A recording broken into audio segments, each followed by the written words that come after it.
Some patterns in nature shouldn't exist. The Hoh River Trail cuts through one of the wettest places in the continental United States. Olympic National Park's western edge receives between 12 and 14 feet of rain annually, creating a temperate rainforest where Sitka spruce and western hemlock grow cathedral tall, their trunks wrapped in moss so thick it looks upholstered. The trail itself is modest, 17.3 miles round trip, following the river toward Blue Glacier on Mount Olympus.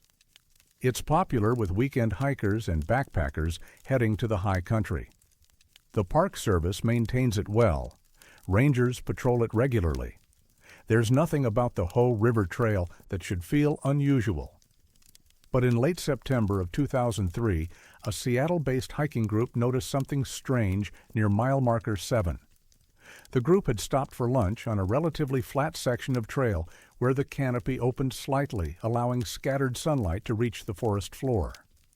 While resting, one of them, a graphic designer named Marcus Hoffman, began photographing the moss-covered rocks and fallen logs nearby.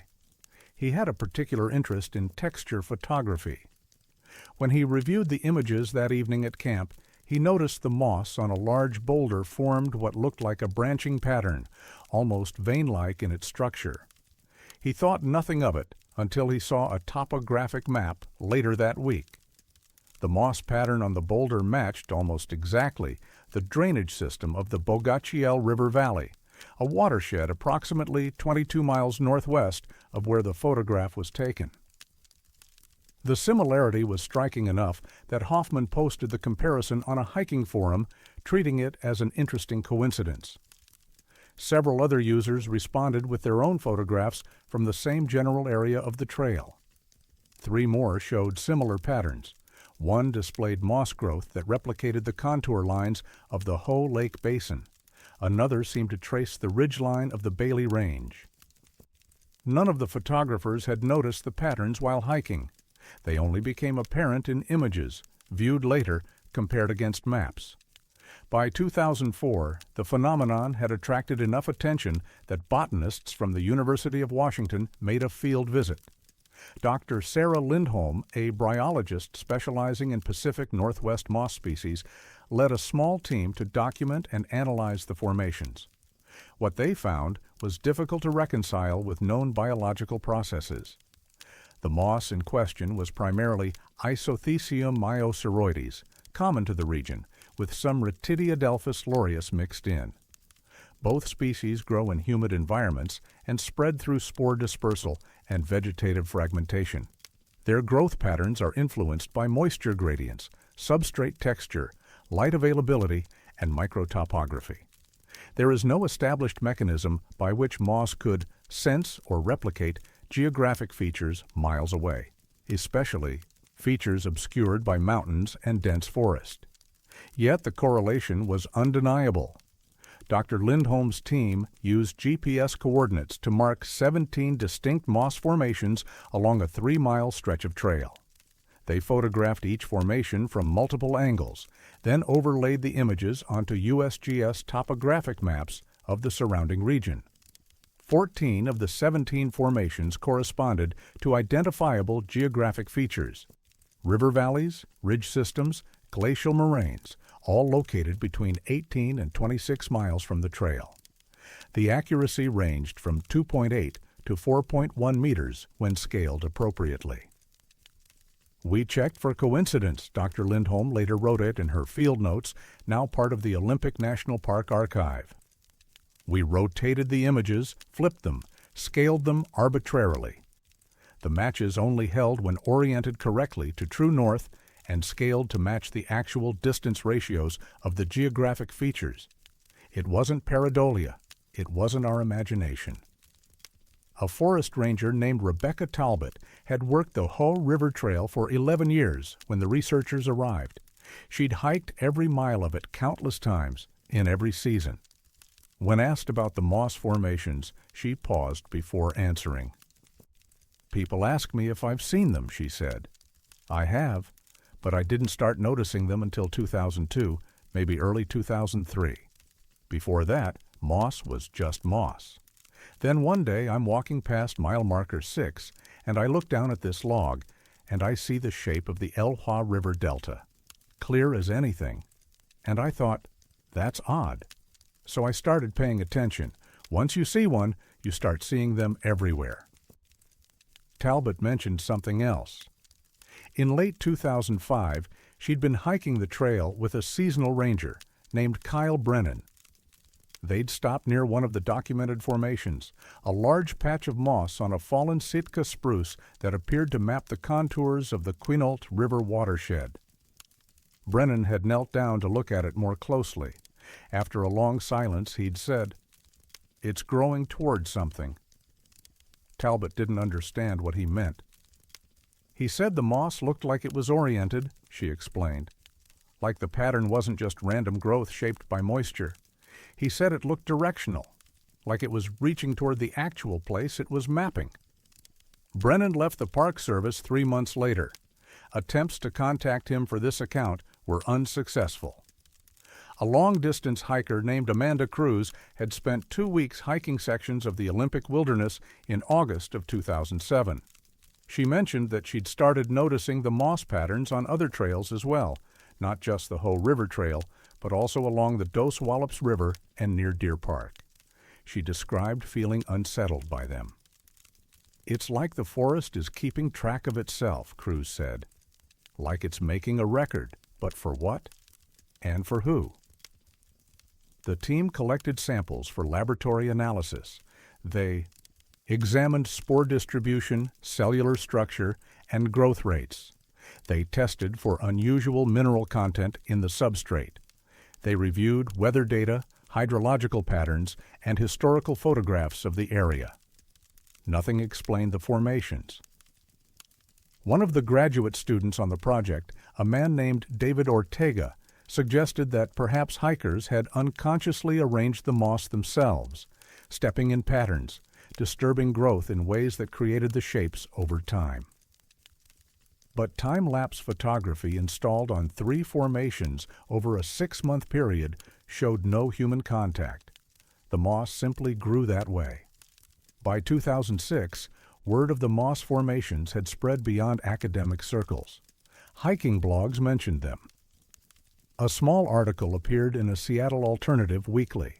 The Park Service began receiving questions from visitors specifically asking where the formations could be found.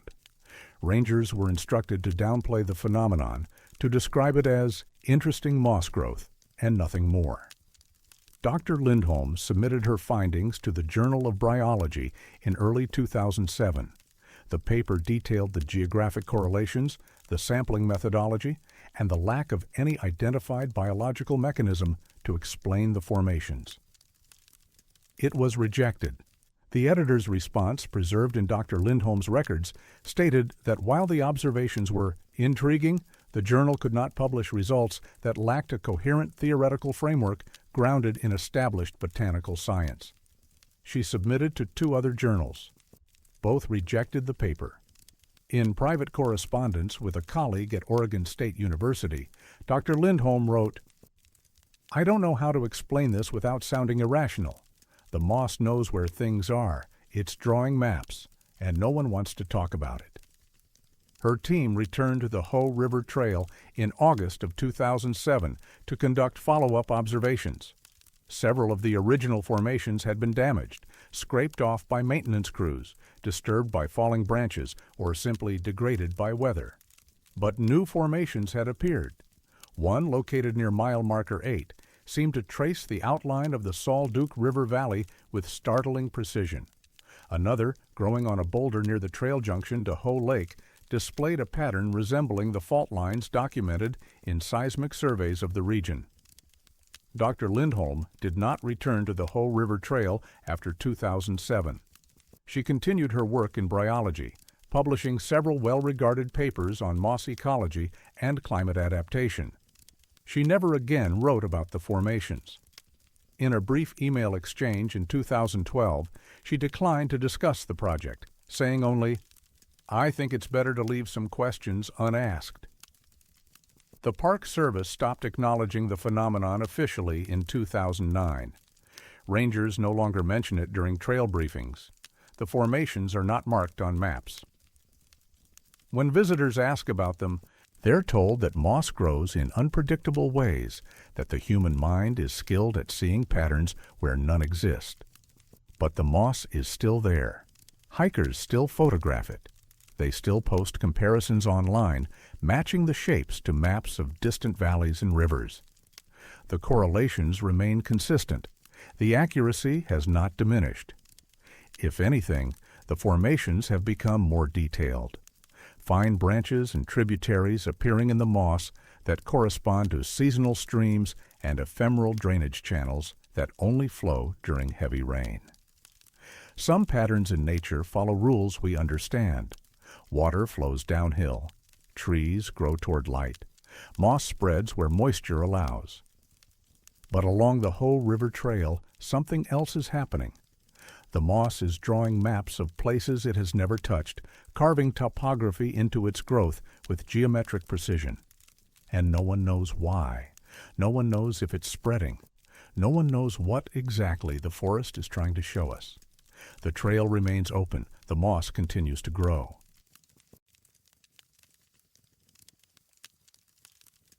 On January 14, 1998, the air in Olympic National Park broke the rules of thermodynamics. The Hoh Rainforest sits on the western edge of the Olympic Peninsula, sheltered by mountain ranges that catch Pacific moisture and transform it into one of the wettest ecosystems in North America. The park itself was established in 1938, protecting nearly 1 million acres of old-growth forest, alpine meadows, and rugged coastline. The visitor center, located roughly 18 miles from the Pacific Ocean, serves as the gateway to the rainforest's interior trails. It's a modest facility, parking lot, restrooms, information kiosk, and a handful of weather monitoring stations that feed data to the National Weather Service's Seattle office. Winter in the Hoh is typically mild. Temperatures rarely drop below freezing at lower elevations. Snow is uncommon. Rain is constant. The forest exists in a state of perpetual dampness, moss dripping from every surface, the ground soft with centuries of decomposition. Rangers who work there year-round describe winter as the quiet season. Few visitors, heavy clouds, and the steady white noise of rainfall that never quite stops. But January 14th was different. The day began with light snow, unusual but not unprecedented. By 7 in the morning, roughly 2 inches had accumulated on the ground near the visitor center. Park staff arrived to find the parking lot covered, the trails dusted white, and the temperature gauge outside the ranger station reading 33 degrees Fahrenheit. Cold, but unremarkable for a winter morning in the mountains. What happened next should not have been possible. At approximately 9:15 a.m., Ranger Thomas Whitlock was conducting a routine check of the weather monitoring equipment mounted on a platform 15 feet above ground level, a standard elevation for capturing canopy-level atmospheric data. The digital readout showed 71 degrees. He assumed the sensor had malfunctioned. He radioed the maintenance supervisor, a man named Gerald Huxley, who arrived within 20 minutes with a handheld thermometer. The handheld device confirmed the reading, 71 degrees at 15 feet. At ground level, the temperature remained 34 degrees. Snow still covered the parking lot. Their breath-formed clouds in the cold air. But when Whitlock climbed the ladder to check the mounted sensor, he found himself removing his jacket within seconds. It was like stepping into summer, Whitlock later told a visiting meteorologist. Not gradually warm, instantly. One moment I'm cold, next moment I'm sweating, and it wasn't the sun. The sky was completely overcast. Huxley confirmed the experience. He described climbing the ladder and feeling the temperature shift at approximately 12 feet, a sudden boundary between winter cold and late spring warmth. The transition wasn't gradual, it was immediate, as if passing through an invisible membrane. They contacted 2 nearby weather stations, one at the Hoh Lake Trailhead, approximately 6 miles northeast, and another at the Salt Duke Hot Springs Ranger Station, roughly 8 miles to the east. Both reported identical conditions: freezing temperatures at ground level, unseasonably warm readings above 12 feet. The pattern held across a roughly 5-mile radius centered on the visitor center. Park Superintendent Margaret Kowalski arrived at the visitor center around 10:30 a.m. She'd worked for the National Park Service for 19 years, much of it in Olympic. She'd seen unusual weather, freak windstorms, unseasonable heat, sudden temperature drops, but nothing like this. "I walked the perimeter of the parking lot," she said in an interview conducted 3 months later. "Every time I stood up on something, a bench, the bed of a truck, anything above 10 feet, I could feel the warmth. It was unmistakable. Not a breeze, not radiant heat from a building. Just warm air, stationary, layered above cold air. And it stayed that way all day." A visitor from Port Angeles, a retired high school science teacher named Dorothy Vance, was hiking the Hall of Mosses Trail that morning. She later described the experience in a letter to the National Weather Service. She'd been wearing a winter coat, hat, and gloves when she entered the trail at 9 a.m. The ground was covered in snow. But within a quarter mile, she noticed something strange. The snow had stopped falling, though the sky remained gray. When she reached a section of trail where a fallen tree created a natural bench about 4 feet off the ground, she sat down to rest. "I was cold sitting on that log," she wrote. "But when I stood up, I felt warm air on my face. Not like a draft, like I'd stepped into a different room. I took off my gloves, then my hat. I actually considered removing my coat, but that seemed ridiculous because there was snow everywhere." Vance mentioned meeting 2 other hikers on the trail that morning, both of whom commented on the temperature. One of them, a man she didn't get the name of, said it reminded him of the inversion layers he'd experienced while rock climbing, except those usually occurred at dawn or dusk, not mid-morning, and never with such a drastic temperature difference over such a short vertical distance. By noon, word had reached the National Weather Service office in Seattle. A duty forecaster named Alan Pembroke reviewed the incoming data and immediately flagged it as anomalous. Standard atmospheric physics dictates that temperature inversions occur when a layer of warm air traps cooler air below it, common in valleys and basins during calm, clear nights. But the conditions on January 14th didn't support an inversion. The sky was overcast. There was active precipitation. Wind speeds were moderate. And the temperature differential, 37 degrees across 15 vertical feet, was unprecedented in modern meteorological records for that region. Pembroke contacted Dr. Elizabeth Vargas, an atmospheric scientist at the University of Washington who specialized in boundary layer meteorology. She agreed to visit the site the following day, weather permitting. But by the time she arrived on January 15th, the phenomenon had ended. "The data didn't make sense," Dr. Vargas said during a lecture at a meteorology conference in 2001. Inversions are stable configurations. They persist because the warm air acts as a lid, trapping the cold air below. But the Hoh event had none of the markers we'd expect. No subsidence, no clear skies, no calm winds. And it ended abruptly, not gradually. The temperature equalized between 10 p.m. and midnight on the 14th. Just stopped. She reviewed the data logs from all 3 weather stations. The pattern was consistent, a sharp divergence beginning around 8:45 a.m., peaking between 10 a.m. and 2 p.m., then gradually diminishing until both upper and lower measurements converged at 39 degrees by midnight. Total duration, approximately 12 hours. Dr. Vargas submitted a preliminary report to the National Weather Service in March of 1998. In it, she outlined 3 possible explanations: localized geothermal activity, though no volcanic vents or hot springs exist in that area; instrument calibration error, though 3 independent stations reported identical readings; or an unknown atmospheric phenomenon related to the region's unique topography and moisture dynamics. The report was filed under inconclusive findings. No follow-up study was commissioned. When Dr. Vargas attempted to publish a paper on the event in the Journal of Applied Meteorology, it was rejected. The editor's response noted that without a reproducible mechanism or corroborating physical evidence beyond sensor data, we cannot verify the claims. In 2003, Dr. Vargas mentioned the incident during a podcast interview about unusual weather phenomena. She said, "I think what bothers me most is that everyone who was there, rangers, visitors, maintenance staff, they all felt it. It wasn't just numbers on a screen. People took off jackets in January while standing in snow.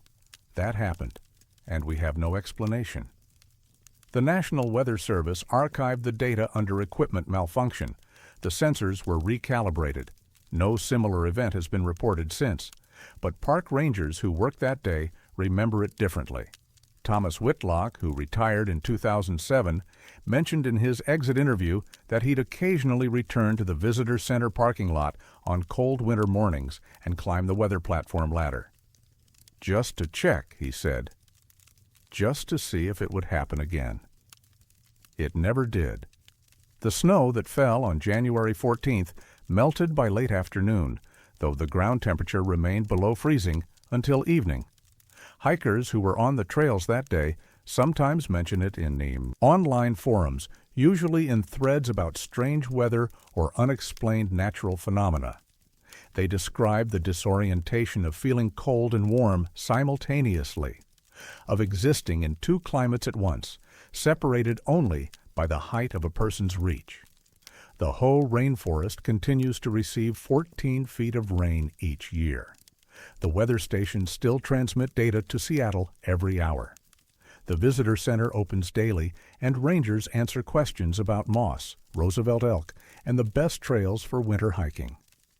No one mentions the 12 hours when the air forgot how to behave.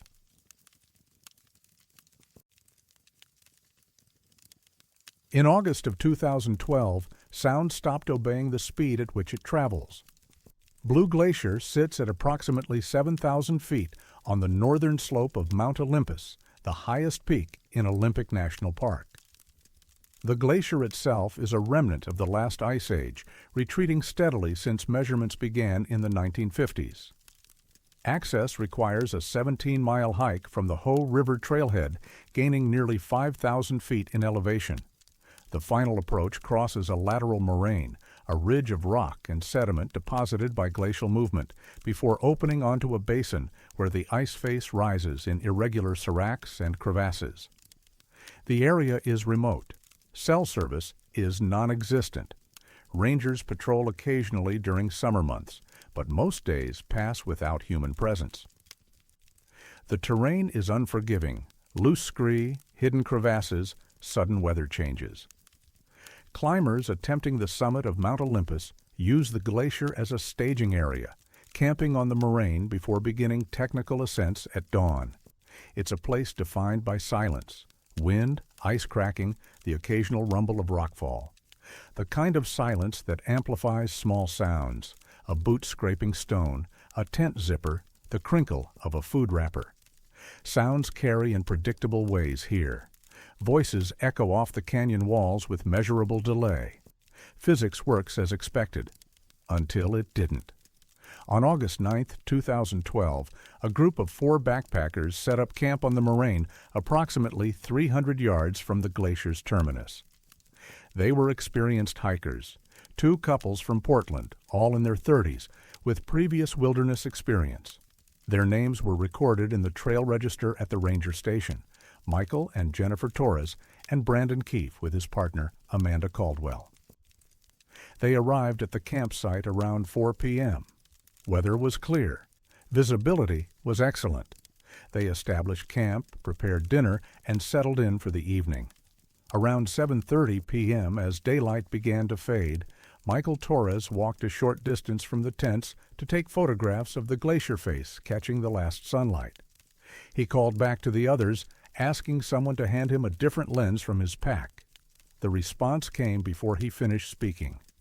According to his account, Documented in emails sent to the National Park Service 3 days later, he heard Jennifer's voice saying, "It's in the side pocket," before he'd completed the word lens. Not as he spoke, before. The answer arrived prior to the question. He assumed he'd misheard. Timing can feel distorted in isolated environments. Fatigue, altitude, the disorienting effect of open space, all can warp perception. He returned to camp and mentioned it casually. Jennifer confirmed she'd responded to his question. She'd heard him clearly. But Brandon Keefe had noticed something else. He'd been recording ambient sound on a digital audio device, a hobby of his, capturing natural environments for later use, in music production. He played back the recording. The timeline was wrong.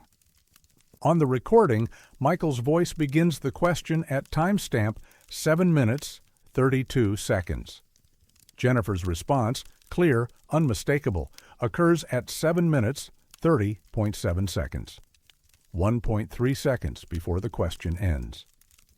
They replayed it multiple times. The sequence remained consistent. Response, then question. Answer preceding inquiry. Keefe tested it deliberately. He walked to the same spot where Michael had stood, approximately 40 yards from the tents. He called out, asking what time it was. Amanda answered immediately. On the recording, her response arrived 1.6 seconds before his question concluded. They repeated the test 4 more times over the next 20 minutes. Each time, the pattern held. Responses came first. Questions followed. "We weren't scared," Amanda Caldwell wrote in a statement shared with a journalist in 2013. "We were confused. It felt like a technical error, like the recording device was glitching. But we could hear it happening in real time too. Not dramatically, just slightly off. Like when someone finishes your sentence, but more precise. Like they knew what you were going to say before you said it." By nightfall, they'd stopped testing. The phenomenon persisted. Normal conversation became unsettling. Not because voices sounded wrong, but because timing felt inverted. They went to bed early. None of them slept well. The next morning, August 10th, they packed quickly and descended. At the ranger station, they mentioned the experience to a seasonal employee named Lucas Ramirez. He listened politely, made a note in the incident log, and suggested that altitude and fatigue could distort perception. The group didn't argue. They provided copies of the audio recordings and left their contact information. Ramirez forwarded the recordings to his supervisor, who forwarded them to the park's Natural Resources Division.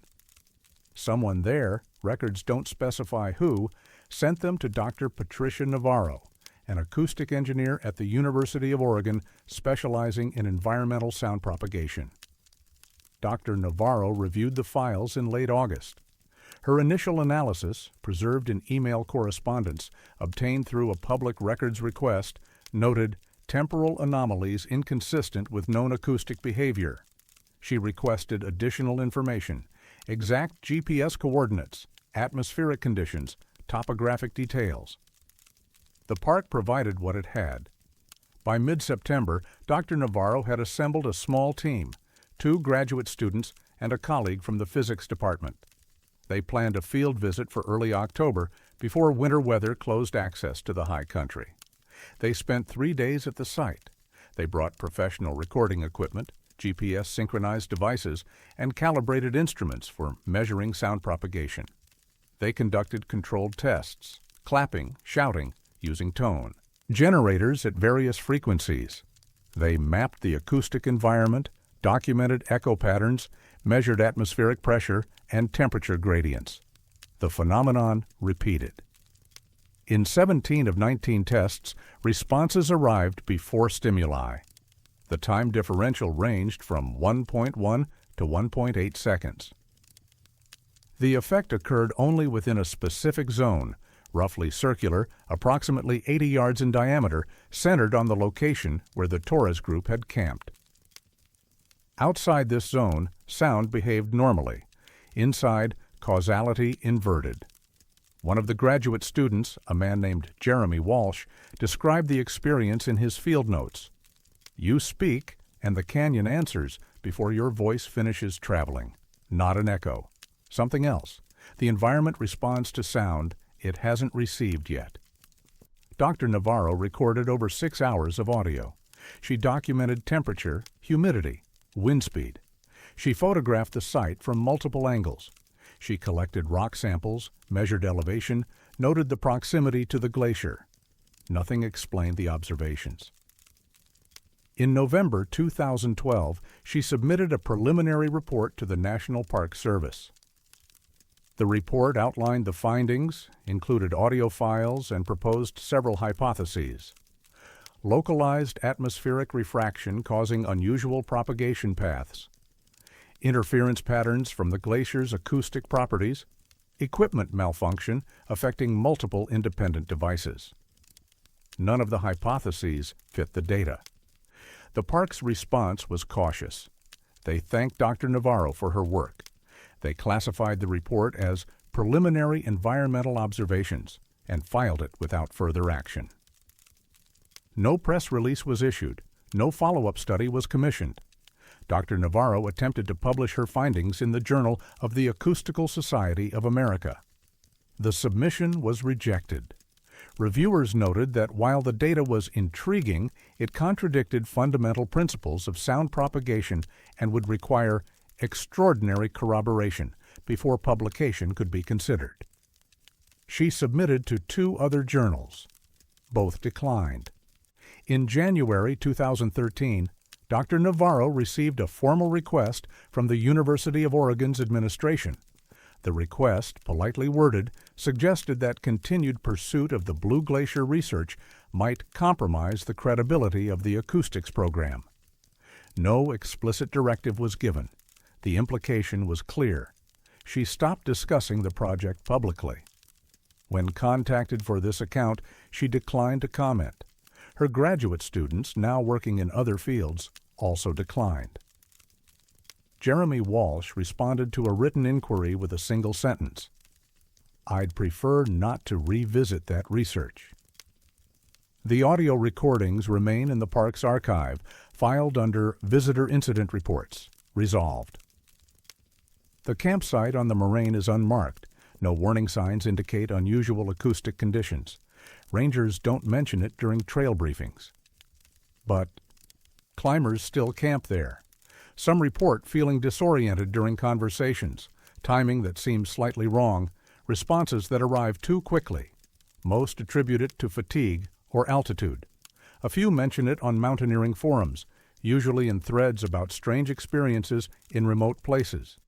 In 2016, a solo hiker named Richard Delgado spent 2 nights near the glacier. He later posted a detailed account on a backpacking blog. He described calling out to test the echo, a common impulse in canyon environments. He said the echo answered before his voice stopped. I spoke my name, he wrote, and the canyon said it back while I was still saying it. Not over me, before me, like the mountain knew what I was going to say. He deleted the post 3 days later. No explanation was given. Blue Glacier continues to retreat. Measurements show it losing mass each year, shrinking back toward the mountain. The moraine remains. The campsite is still accessible. The acoustic anomaly, if it persists, goes undocumented. Sound travels at approximately 1,100 feet per second, at sea level, slower at altitude. This is a constant. It doesn't change based on location. It doesn't reverse.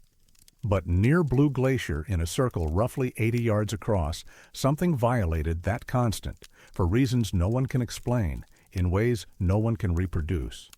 The recordings exist. The witnesses are real. The measurements are verified. And no one knows why sound, for a brief window in 2012, remembered the future before it heard the past.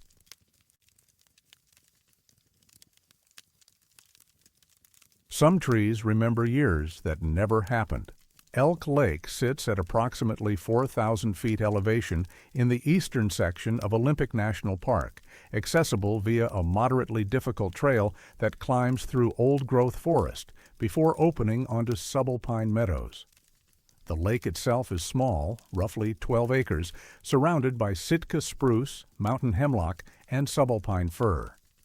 It's a popular destination for day hikers and backpackers, known for clear water, decent campsites, and views of the surrounding peaks. The forest here is ancient. Many trees predate European settlement. Some were seedlings when the first Spanish explorers charted the Pacific coast in the 1500s. Dendrochronology, the study of tree rings, uses these old-growth specimens to reconstruct climate history, tracking wet years and dry years, warm periods and cold snaps. Each ring represents 1 year of growth. The science is precise. The patterns are consistent. Trees don't lie about their age. Except near Elk Lake, they do. In July of 2015, a team from the University of Washington's School of Environmental and Forest Sciences arrived to conduct a routine survey of old-growth forest health. The project was part of a long-term monitoring effort, tracking how climate change affects high-elevation ecosystems. Dr. Neil Garrison led the team, 3 graduate students and a forestry technician. Their work involved measuring tree diameter, assessing canopy cover, and collecting core samples from select specimens. Core sampling is minimally invasive. A hollow drill extracts a pencil-thin cylinder of wood from the trunk, leaving the tree alive and intact.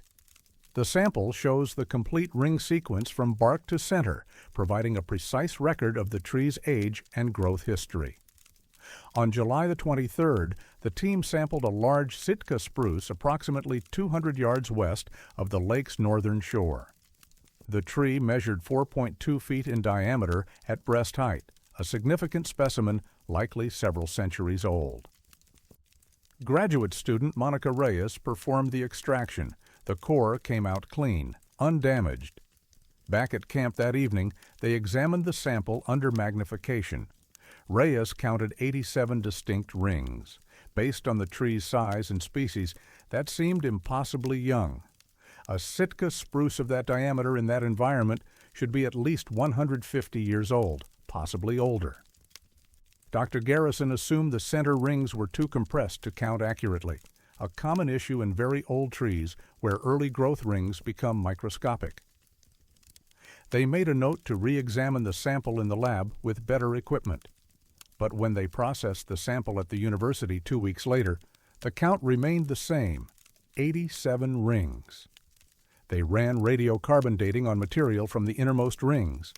The result placed the tree's germination at approximately 1875, 140 years prior to the sampling. Date. The tree was definitively old, but it had only grown 87 rings. Dr. Garrison consulted with colleagues in the dendrochronology lab. They suggested contamination, calibration error, or mislabeling. He returned to Elk Lake in September with a larger team. They sampled 6 more trees in the same vicinity, all old-growth Sitka spruce, all within a quarter-mile radius of the original specimen. The results were inconsistent in disturbing ways. One tree showed 103 rings, but carbon dated to 1890. Another had 212 rings, but dated to 1952. A third appeared to match correctly. 168 rings, 168 years. But 2 others showed the same inverted pattern, more rings than years, or fewer rings than age. "We checked everything," Dr. Garrison said during a departmental presentation in November 2015. Sample integrity, equipment calibration, dating protocols. We sent samples to 3 different labs. The discrepancies were real. These trees aren't recording time the way they should. One of the graduate students, a woman named Lauren Hastings, proposed a different approach. If the rings didn't match chronological years, perhaps they matched something else.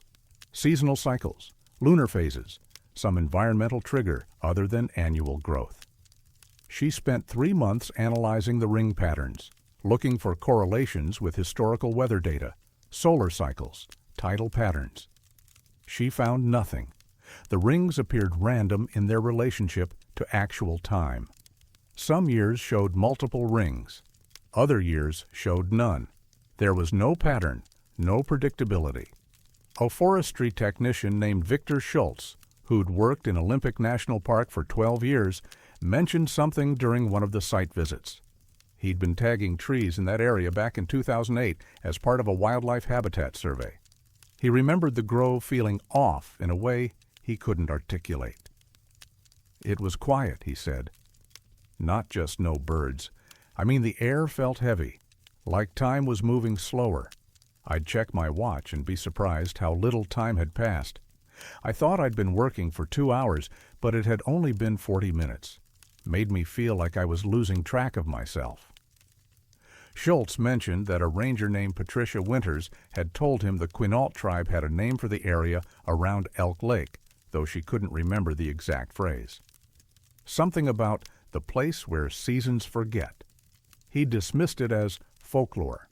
After seeing the core sample data, he wasn't sure. Dr. Garrison attempted to contact tribal elders through official channels. The response was polite, but minimal.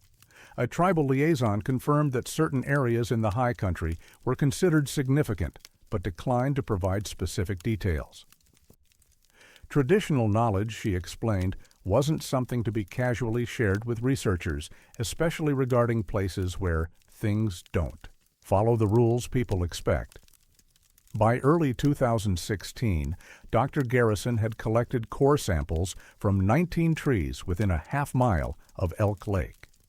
14 showed temporal discrepancies. 5 appeared normal. The inconsistency was itself disturbing. If environmental conditions caused the anomaly, why didn't it affect all trees equally?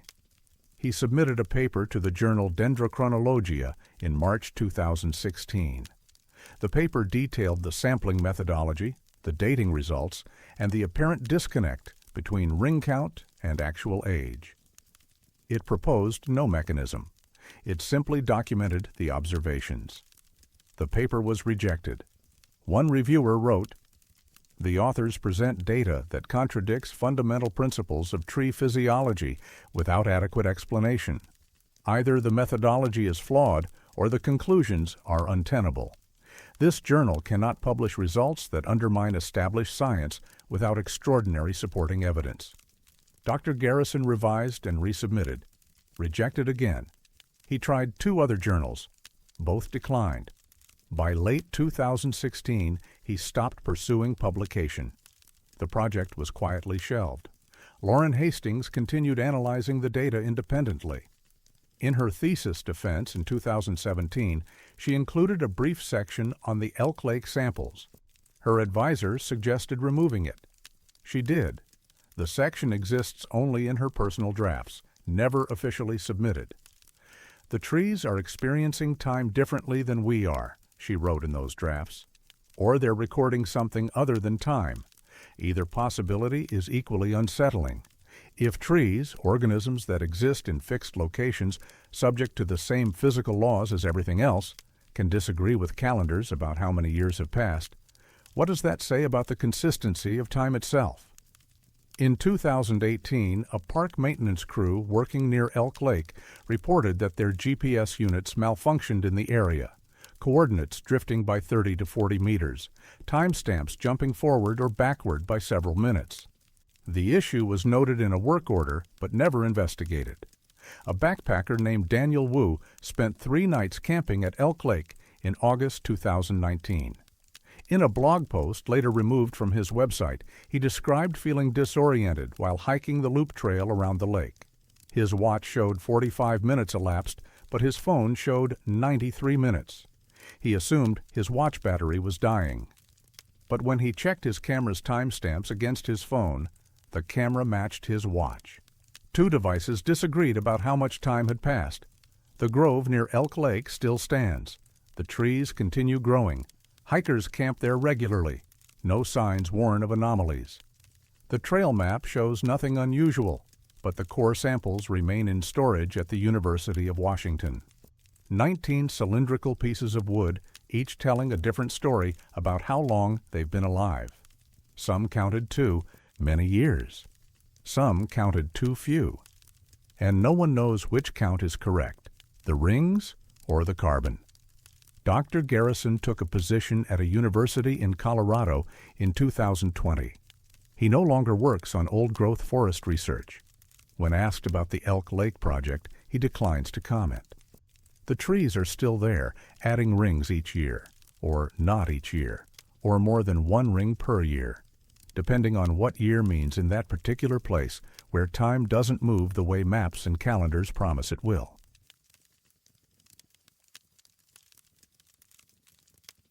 In the autumn of 2009, fog in the Bogachiel River Valley began showing things that no longer existed. The Bogachiel River flows west through Olympic National Park, draining approximately 116 square miles of temperate rainforest before joining the Solduke River near the Pacific coast. The valley is narrow, hemmed in by steep ridges thick with Sitka spruce and western hemlock. Human settlement has always been sparse. The lower valley saw logging activity from the 1920s through the 1960s, but most infrastructure was removed when the area became part of the national park in 1938. A few homesteads persisted until the 1970s. By 2000, almost nothing remained, just fragments of foundation, rusted equipment half buried in moss, and forest reclaiming what people had built. Fog is common here.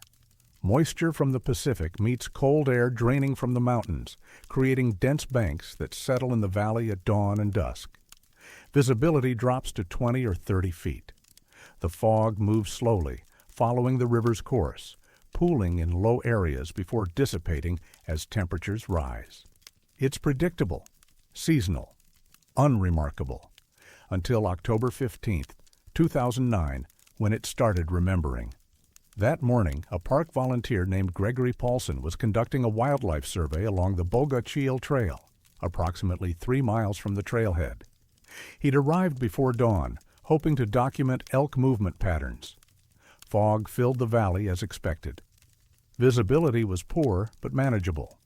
He set up his spotting scope near a bend in the river where the trail opened onto a small clearing. As light increased, he noticed something unusual in the fog across the river, a geometric shape too regular to be natural. It looked like the outline of a structure, walls, a peaked roof, distinct corners. He assumed it was a trick of perspective, branches aligning to create an illusion. But as he watched, the shape became more defined. Not clearer, the fog remained dense, but more architecturally precise. He could see window frames, a doorway, even the suggestion of wooden siding. The shape persisted for approximately 18 minutes, then dissolved as the fog thinned. Paulson mentioned it to a ranger at the end of his shift. The ranger, a woman named Stephanie Kowalski, was skeptical but curious. She knew that area well. No structures existed on that side of the river. The nearest building, a collapsed barn, was more than a mile downstream. 2 days later, Kowalski hiked to the location Paulson described. She brought a copy of a historical survey map from 1948, archived at the park's administrative office. According to the map, a homestead had stood on the north bank of the river in that exact location, built in 1921, abandoned in 1956, demolished in 1963. The fog had shown her a building that had been gone for 46 years. Over the next 3 weeks, reports accumulated. A hiker named Maria Delgado photographed what appeared to be a bridge spanning the river near mile marker 5. The image showed fog forming a distinct arc with vertical supports visible at regular intervals. Historical records confirmed a logging bridge had crossed there from 1934 to 1962. It was dismantled when the logging operation shut down. A local historian, Raymond Kowalski, no relation to the ranger, saw the photograph and recognized the bridge design. He'd been researching early 20th century logging infrastructure in the Olympic Peninsula for a book he was writing. He'd seen blueprints and a single photograph from 1957 showing that exact bridge. The fog replica matched the design precisely, down to the spacing of the support beams. "I didn't believe it at first," Kowalski said in an interview for a regional newspaper in November 2009. But the details were correct, not approximate, exact. The bridge had an unusual design, reinforced crossbeams at irregular intervals because of the river's flow patterns. The fog showed those same intervals. By late October, more shapes appeared. A fish weir, a traditional structure used by the Quileute tribe for salmon harvesting, manifested in fog near the river's confluence with a tributary. The pattern was intricate, a V-shaped arrangement of posts and woven branches designed to funnel fish into collection areas.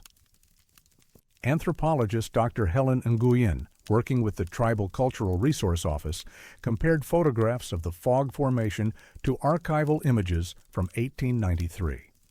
The match was unmistakable.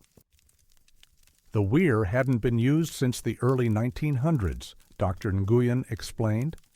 It was documented in ethnographic surveys, but the actual structure degraded decades ago. Yet the fog reproduced it in accurate detail, even the specific weaving pattern of the barrier sections.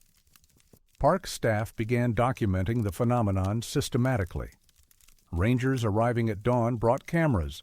Volunteers logged sightings, noting time, location, and duration. A pattern emerged. The fog shapes appeared most frequently between 6:15 and 7:45 a.m. during periods of high humidity and minimal wind. They lasted between 12 and 28 minutes before dissipating. They occurred in the same locations repeatedly, 12 distinct sites along a 7-mile stretch of the valley. A meteorologist from the University of Washington, Dr. Alan Fitzpatrick, visited in early November. He set up monitoring equipment to measure temperature, humidity, air pressure, and wind patterns. He was looking for unusual atmospheric conditions that might create optical effects, superior mirages, fata morgana phenomena, temperature inversions that could bend light in unexpected ways. I found nothing anomalous, Dr. Fitzpatrick stated in a preliminary report dated November 20th, 2009. The fog behaved normally in all measurable respects. Moisture content, density, formation patterns, all consistent with typical valley fog in coastal mountain environments. There was no atmospheric mechanism to explain the reported shapes. He suggested pareidolia, the human tendency to perceive meaningful patterns in random stimuli. People were seeing what they expected to see, influenced by knowledge of the area's history. But the photographs contradicted this. Multiple independent observers captured the same shapes on the same days. Image analysis showed consistent geometries that matched historical records. These weren't vague suggestions of structures. They were precise replicas. A seasonal ranger named Michael Torres mentioned something during a staff meeting in December. His grandmother had grown up near the Bogachiel Valley in the 1940s. She'd told stories about the fog that carries old things. He'd dismissed it as folklore. Now he wasn't sure. Torres reached out to several tribal elders through official channels. One agreed to speak anonymously on condition that certain details remain private. The elder confirmed that traditional knowledge included accounts of fog in the valley showing what was before. Not ghosts, not spirits. Just shapes. Memories held in moisture, released when conditions aligned. The land remembers, the elder said. Water remembers. Fog is both. It shows what was when it wants to. By January 2010, the phenomenon was attracting attention beyond the park. A documentary filmmaker from Seattle requested permission to film. The park superintendent denied the request, citing concerns about increased visitation and potential disturbance to wildlife. Dr. Fitzpatrick returned in February with additional equipment, hoping to capture more data. The fog shapes continued appearing, but less frequently. By early March, sightings dropped to 1 or 2 per week. The last documented occurrence was March 19, 2010, a brief outline of a homestead near mile marker 4, visible for 11 minutes before dissolving. After that, nothing. Fog continued forming in the valley as it always had, but the shapes stopped appearing. Dr. Fitzpatrick submitted his final report in April. It acknowledged the phenomenon but offered no explanation. The observations were real, he wrote, multiple witnesses, photographic evidence, consistent patterns. But I cannot identify a mechanism. Atmospheric science provides no framework for fog, forming stable, historically accurate representations of demolished structures. The report was filed with the National Park Service and never published. Dr. Fitzpatrick declined interview requests. When contacted for this account, he said only, "I documented what I saw. I cannot explain it. I don't think anyone can." Stephanie Kowalski left her ranger position in 2011. In an exit interview, she mentioned the fog shapes.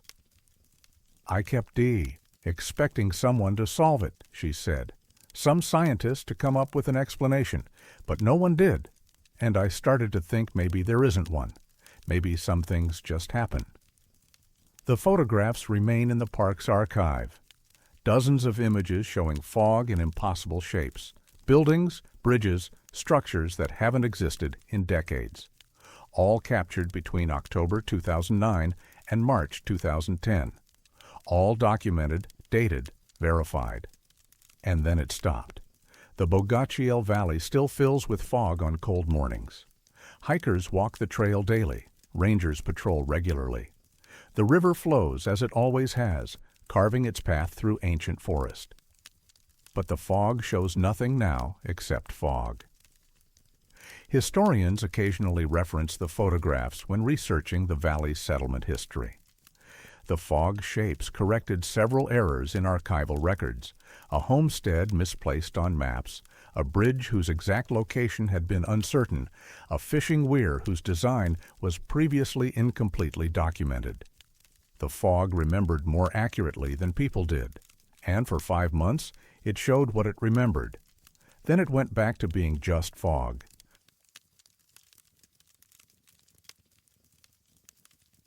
There is a place in Olympic National Park where sound goes to die. Sol Duke Falls sits approximately 14 miles from Highway 101, accessible via a paved road that ends at a popular trailhead. The falls themselves drop approximately 50 feet into a narrow canyon carved through basalt, creating constant white noise audible from several hundred yards away. The surrounding forest is typical Pacific Northwest temperate rainforest: Douglas fir, western red cedar, dense understory of sword fern and salal.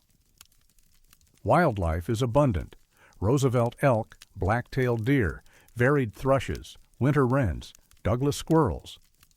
The forest is loud in the way healthy ecosystems are loud, layered sounds of life competing, communicating, existing. Except in one specific area, approximately a quarter-mile northeast of the falls overlook, where the forest falls silent. The silence wasn't always there. Rangers who worked the area in the 1990s recall normal forest sounds throughout the trail system. Birds nested in the canopy. Squirrels chattered warnings. Wind moved through branches with the usual rustling and creaking. Nothing suggested anomaly.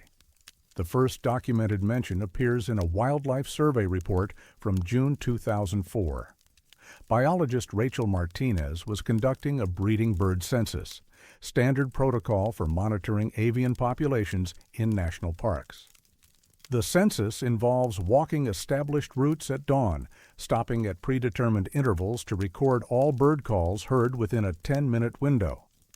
At Station 12, located on a secondary trail branching from the main loop, Martinez recorded 0 detections. No calls, no wing beats, no movement in the canopy. She noted unusual silence in her field log and marked it as a potential equipment issue. Perhaps her recorder had malfunctioned, but her handwritten notes confirmed she'd heard nothing. She returned the following morning. Same result: complete absence of bird activity in a radius she estimated at 20 to 30 feet around the census point. Step outside that radius and normal forest sounds resumed. Step back in and they vanished, not gradually, but immediately, as though crossing a threshold. Martinez mentioned the observation to her supervisor, a wildlife program manager named Douglas Kim. He dismissed it as coincidence. Birds avoid areas for many reasons: predator presence, recent disturbance, food scarcity. She agreed it was likely temporary and continued her census work on other trails. But Station 12 remained silent throughout the breeding season. In her final report, submitted in August 2004, Martinez noted the anomaly and recommended follow-up investigation. No follow-up was conducted. In 2006, a trail maintenance crew working near the area reported similar observations. Crew Chief Victor Morales described the experience in an incident report filed with the Parks Facilities Division. "We were clearing windfall about 100 yards northeast of the Falls Junction. Usually you hear chainsaws echoing all over the place in the forest, but in this one spot, the sound just died. We could see the saw running, but it was muffled, like someone turned down the volume. Guys started getting uncomfortable. We finished the work, but nobody wanted to take breaks there." The report was filed and forgotten. By 2008, more people were noticing. Hikers occasionally mentioned on trail review websites that a section of the Sol Duc trail system felt unnaturally quiet or dead. Most attributed it to personal perception or time of day. A few described it as unsettling enough that they turned back. Park naturalist Helen Kowalski began documenting the phenomenon systematically in 2009 after leading a guided nature walk that passed through the area. She'd been pointing out bird species by their calls, then suddenly found herself unable to identify any sounds at all. The group, 8 visitors, had all noticed the abrupt silence. Several asked if something was wrong. Kowalski returned alone the next day with a handheld sound level meter. At the trailhead, ambient noise measured 62 decibels, typical for a forest environment with wind, water, and biological activity. As she walked toward the area hikers had been reporting, the readings dropped steadily. At what she estimated was the edge of the silent zone, the meter read 41 decibels. 10 feet further in, 22 decibels. At the center, approximately 15 feet from the boundary, 18 decibels. For context, a quiet library measures around 40 decibels. A whisper at 5 feet is about 30 decibels. Inside the silent zone, sound levels approached that of a soundproof studio. But there was no physical barrier, no geological feature that would absorb or deflect sound. The forest looked identical to surrounding areas. Same tree density, same understory, same soil composition. Kowalski documented her findings in a memo to the park's chief of natural resources. She included sound level measurements, GPS coordinates, and photographs. She requested a formal investigation. The response came 3 months later. Noted, monitoring ongoing, no immediate action required. In 2011, a University of Washington graduate student named Kevin Okafor received permission to study the site as part of his thesis on acoustic ecology. He spent 2 weeks conducting detailed measurements, recording equipment positioned throughout the area, attempting to map the zone's precise boundaries. His findings were disturbing in their consistency. The silent zone had grown. Martinez's original observation in 2004 covered approximately 200 square feet. By 2011, it had expanded to roughly 600 square feet. The boundary was measurable. Sound levels dropped 40 to 50 decibels within a 3-foot transition zone. Inside, ambient noise was reduced to near silence. Okafor tested multiple hypotheses. He measured air density, temperature gradients, humidity. He examined tree bark and soil samples for unusual acoustic dampening properties. He reviewed geological surveys for underground cavities that might create acoustic dead zones. Nothing explained the observations. The sound doesn't echo, he noted in his thesis. It doesn't reverberate or reflect. It just stops. Like the air itself has stopped conducting it. But that's physically impossible. Sound waves don't just disappear without something absorbing them. He placed speakers inside the zone, playing recorded bird calls at measured volumes. The sound was audible inside the zone, muffled but present. But outside the boundary, even 10 feet away, the calls were inaudible. The zone contained sound. It didn't let sound escape. Okafor's thesis was completed in 2012. His advisor at the University of Washington, Dr. Patricia Lee, found the data troubling but couldn't identify errors in methodology. The thesis was accepted and archived. Okafor graduated and took a position with a wildlife conservation organization in Alaska. He declined to discuss the Sol Duke research in subsequent interviews. Dr. Lee visited the site once in summer 2013. She brought portable acoustic monitoring equipment used in soundscape ecology research. Her measurements confirmed Okafor's findings. The silent zone had expanded further, now covering approximately 800 square feet. She submitted a brief report to the National Park Service suggesting the phenomenon warranted serious study. The report was acknowledged but not acted upon. In 2014, 2 separate ranger teams reported avoiding the area during routine patrols. One ranger, a man named Jason Whitmore, described feeling disoriented when walking through the zone.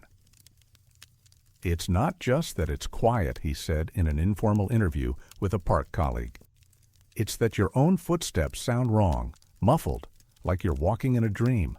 Makes you feel isolated, even when you're not alone." Another ranger, Sandra McKenzie, reported that her radio stopped transmitting properly inside the zone. Not complete failure, the device functioned, but transmission quality degraded significantly. "Like the signal was being absorbed," she said. She started routing her patrols around the area rather than through it. By 2016, the silent zone covered approximately half an acre. Measurements conducted by park staff using basic sound meters confirmed ongoing expansion at a rate of roughly 80 to 100 square feet per year. The boundary remained sharp, sound levels dropping precipitously within a few feet of crossing it. No official warning signs were posted. The zone wasn't marked on trail maps. When visitors asked rangers about the quiet section of trail, they were told it was a naturally quiet area, nothing unusual. But among staff, the zone developed a reputation. People avoided it when possible. Those who had to work nearby did so quickly and left. Some reported headaches after spending time inside the boundary. Others described a vague sense of wrongness, of being somewhere they shouldn't be. A park ecologist named Raymond Torres conducted an informal survey of wildlife presence in 2017. He used trail cameras positioned around the silent zone's perimeter. The footage showed clear patterns. Animals approached the boundary, paused, and retreated.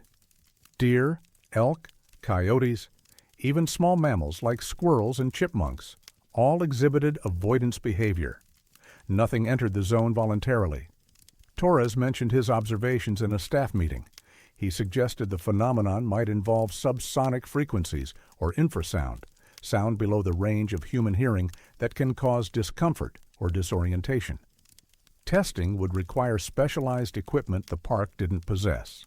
No equipment was acquired, no testing was conducted. In April 2018, Helen Kowalski returned to the site for the first time in several years. She'd retired from the Park Service in 2015, but maintained contact with former colleagues. She wanted to see if the zone had continued expanding. It had. She estimated it now covered 9/10 of an acre, possibly more. The boundary had shifted noticeably from the GPS coordinates she'd recorded in 2009. Trees that had once stood outside the silent zone now stood within it. She walked to the approximate center. The silence was profound, not peaceful, but oppressive. She could hear her heartbeat, her breathing, the movement of fabric against her skin. But nothing else. No wind, no insects, no birds. The forest was alive around her, but inside the zone it was as though life had been muted. She stayed for less than 5 minutes. Later, she described feeling an urgent need to leave, though she couldn't identify why. Kowalski submitted a final letter to the park superintendent in June 2018, urging formal investigation and possible closure of the trail section. The letter was acknowledged. No action was taken. The trail remains open. The silent zone continues to expand. Park staff continue to avoid it. Rangers who transfer to Solduc from other areas are told informally about the quiet section of trail, but receive no official briefing. The latest unofficial estimate, from early 2024, places the zone at approximately 1.2 acres. If it continues expanding at current rates, it will reach the main trail within 3 to 5 years. No one knows what happens then. The forest is reclaiming the silent zone in a peculiar way. Trees within it still grow, but they show no signs of wind damage, no broken branches, no bent trunks, as though wind no longer exerts force there. Moss grows thicker inside the boundary than outside. The understory appears denser, less disturbed, and the silence persists. Absolute, expanding, waiting.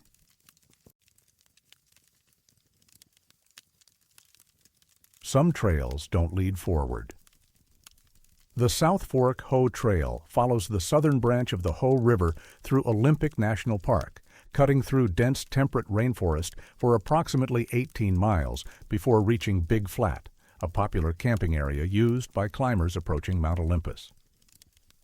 The trail is well maintained, clearly marked, and documented in every park map and guidebook published since the 1960s. It doesn't fork. The path is singular, following the river's course with no significant deviations except for a few short spur trails to viewpoints, all clearly signed. Yet between 2011 and 2016, hikers began reporting a junction that shouldn't exist. The first documented account comes from May 2011. A Seattle attorney named Patricia Delgado and her husband Robert were day hiking the first 6 miles of the trail. They'd left the trailhead at 7:30 a.m., planning to reach a particular viewpoint and return by early afternoon. Both were experienced hikers, familiar with Olympic National Park. They carried GPS devices, trail maps, and adequate supplies. At approximately mile marker 4, according to their later estimates, they encountered a trail junction. The main path continued straight, following the river as expected. But a secondary path branched left, heading upslope into denser forest. No sign marked the junction, no indication appeared on their map, but the left path looked well used, with packed earth and clear definition. They discussed it briefly. Patricia wanted to continue on the main trail. Robert was curious about the unmarked path. They compromised. They'd follow the left fork for 20 minutes, see where it led, then turn back. They never reached a turnaround point. According to both their accounts, given separately to a park ranger 2 days later, they walked the left path for what felt like 2 to 3 hours. The trail climbed steadily through old-growth forest. They saw no other hikers. The path remained clear, but never seemed to reach anywhere. No viewpoint, no campsite, no destination. Eventually, feeling disoriented and concerned about time, they decided to return the way they'd come. But when they emerged from the forest, they found themselves back at the trailhead parking lot. Not at the junction where they'd turned left. Not partway down the main trail. At the beginning, where they'd started that morning.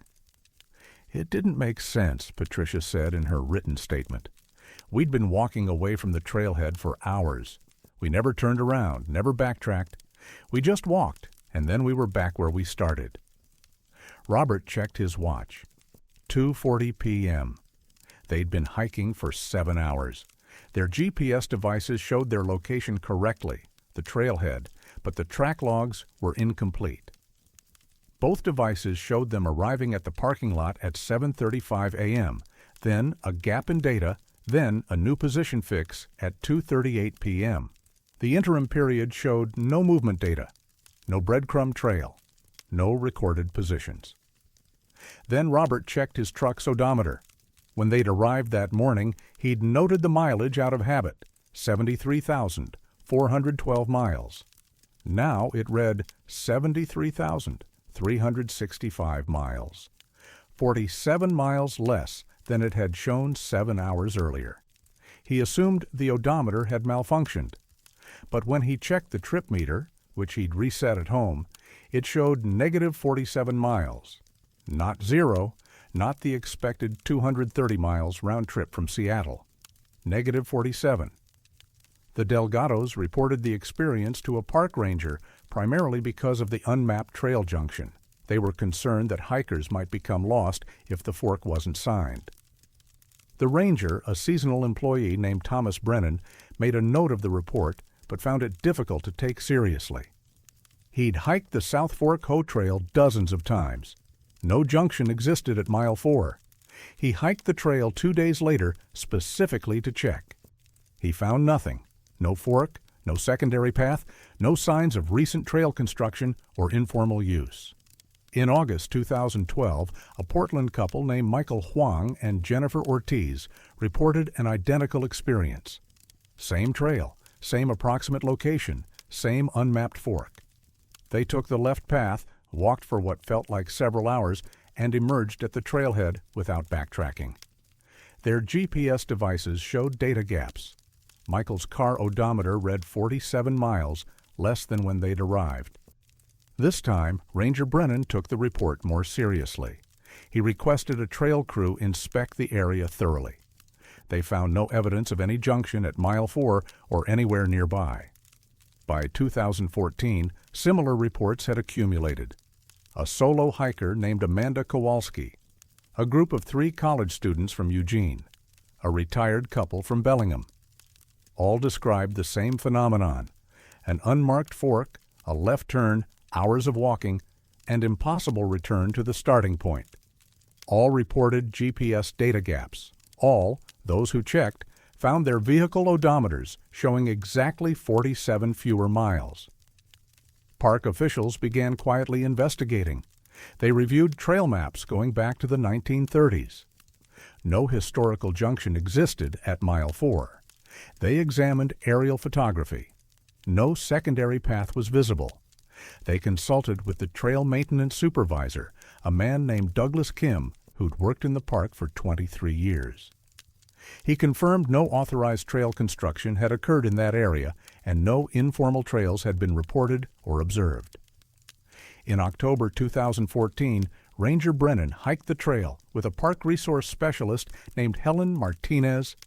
They went specifically to search for the reported junction. At approximately mile marker 4, they found nothing unusual. The trail continued as mapped. No fork existed. But Martinez noticed something else. The forest on the left side of the trail, upslope from the river, looked slightly different than she remembered from previous hikes. Not dramatically different, just subtly wrong. Trees spaced differently, perhaps, or undergrowth less dense. She mentioned it to Brennan. He saw what she meant but couldn't articulate the difference. They continued hiking.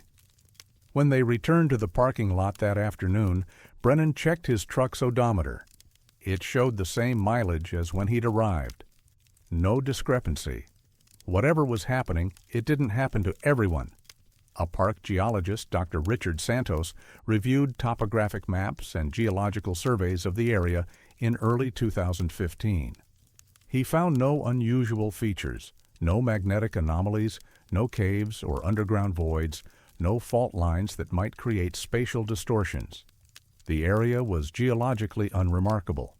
A wildlife biologist named Karen Whitmore spent 3 days conducting surveys near mile 4 in summer 2015. She was looking for anything unusual in animal behavior: migration patterns, den locations, territorial markers. She found nothing anomalous. The forest ecosystem functioned normally. In September 2015, a software engineer from Tacoma named David Kowalski hiked the trail with high-precision GPS equipment borrowed from his workplace. He reached mile 4. He saw no junction, but his GPS receiver registered an unusual number of errors in that area: momentary losses of satellite signal, brief positioning failures. The errors lasted only seconds and corrected themselves quickly. He noted them in a log but didn't report them to the park. When he returned home that evening, his car's odometer read 47 miles less than when he'd left for the trailhead. He hadn't seen a fork. He hadn't turned left. But something had happened anyway. By 2016, the park had received 17 documented reports of the phenomenon. Several others had been shared informally or posted on hiking forums without official filing. The pattern was consistent: Mile 4, unmapped junction, left turn, temporal and spatial displacement, 47-mile discrepancy. Rangers began advising hikers to stay on the main trail, though they provided no explanation. Internal memos circulated suggesting the area might be experiencing navigational difficulties due to environmental factors. No specific factors were identified. In July 2016, Patricia Delgado returned to the trail. She wanted to find the junction again, to document it properly with better equipment. She hiked to Mile 4 with a high-resolution camera, GPS tracker, and detailed topographic map. She found nothing. No fork, no secondary path. The trail continued exactly as mapped. But when she returned to the trailhead, her car odometer showed the discrepancy. 47 miles. She'd never seen a junction. She'd never turned left. But the displacement occurred anyway. She contacted Ranger Brennan. He met with her at the trailhead. They reviewed her GPS data together. Her track log showed her hiking to Mile 4, pausing briefly, then returning. Total distance, 8 miles. Time, 3 hours, 20 minutes. But the GPS recorded a 12-minute gap at Mile 4, a period where her device showed no position data, as if she'd ceased to exist. Brennan filed a report recommending the trail be closed pending investigation. The recommendation was declined. Visitor safety hadn't been compromised, no one had been injured or become lost. The phenomenon was unexplained but not dangerous. The last documented report came in October 2016 from a hiker named Brandon Shaw. He saw the junction. He took the left path. He walked for hours. He emerged at the trailhead. His odometer showed 47 fewer miles. But he mentioned something additional. While walking the left fork, he'd felt like he was moving backward. Not in direction. He was definitely walking forward, but in time. He couldn't explain the sensation. It wasn't memory or nostalgia. It was a physical feeling, like distance was being subtracted from his life rather than added to it. After 2016, reports stopped. Hikers continued using the South Fork Hoh Trail regularly. No one reported seeing an unmapped junction. No one experienced impossible displacement. The phenomenon simply ended. Ranger Brennan retired in 2019. In his exit interview, he mentioned the trail mystery. "I think it's still there," he said. The fork. I think people just stopped seeing it, or it stopped letting people see it. The 17 documented cases remain in park archives. The GPS data gaps are preserved. The odometer discrepancies are recorded in written statements, some notarized, all consistent. 47 miles. Always 47. The South Fork Hoh Trail still appears on every map, clearly marked, well-maintained, singular. It doesn't fork. It never forked. But somewhere near Mile 4, some hikers turned left anyway and found a path that led backward through distance, returning them to where they'd begun, with 47 fewer miles on their vehicles and gaps in their GPS records where time forgot to measure their movement. The trail remains open. Hikers walk it daily, and sometimes, for reasons no one understands, they walk farther than the map allows and arrive having traveled less than they left.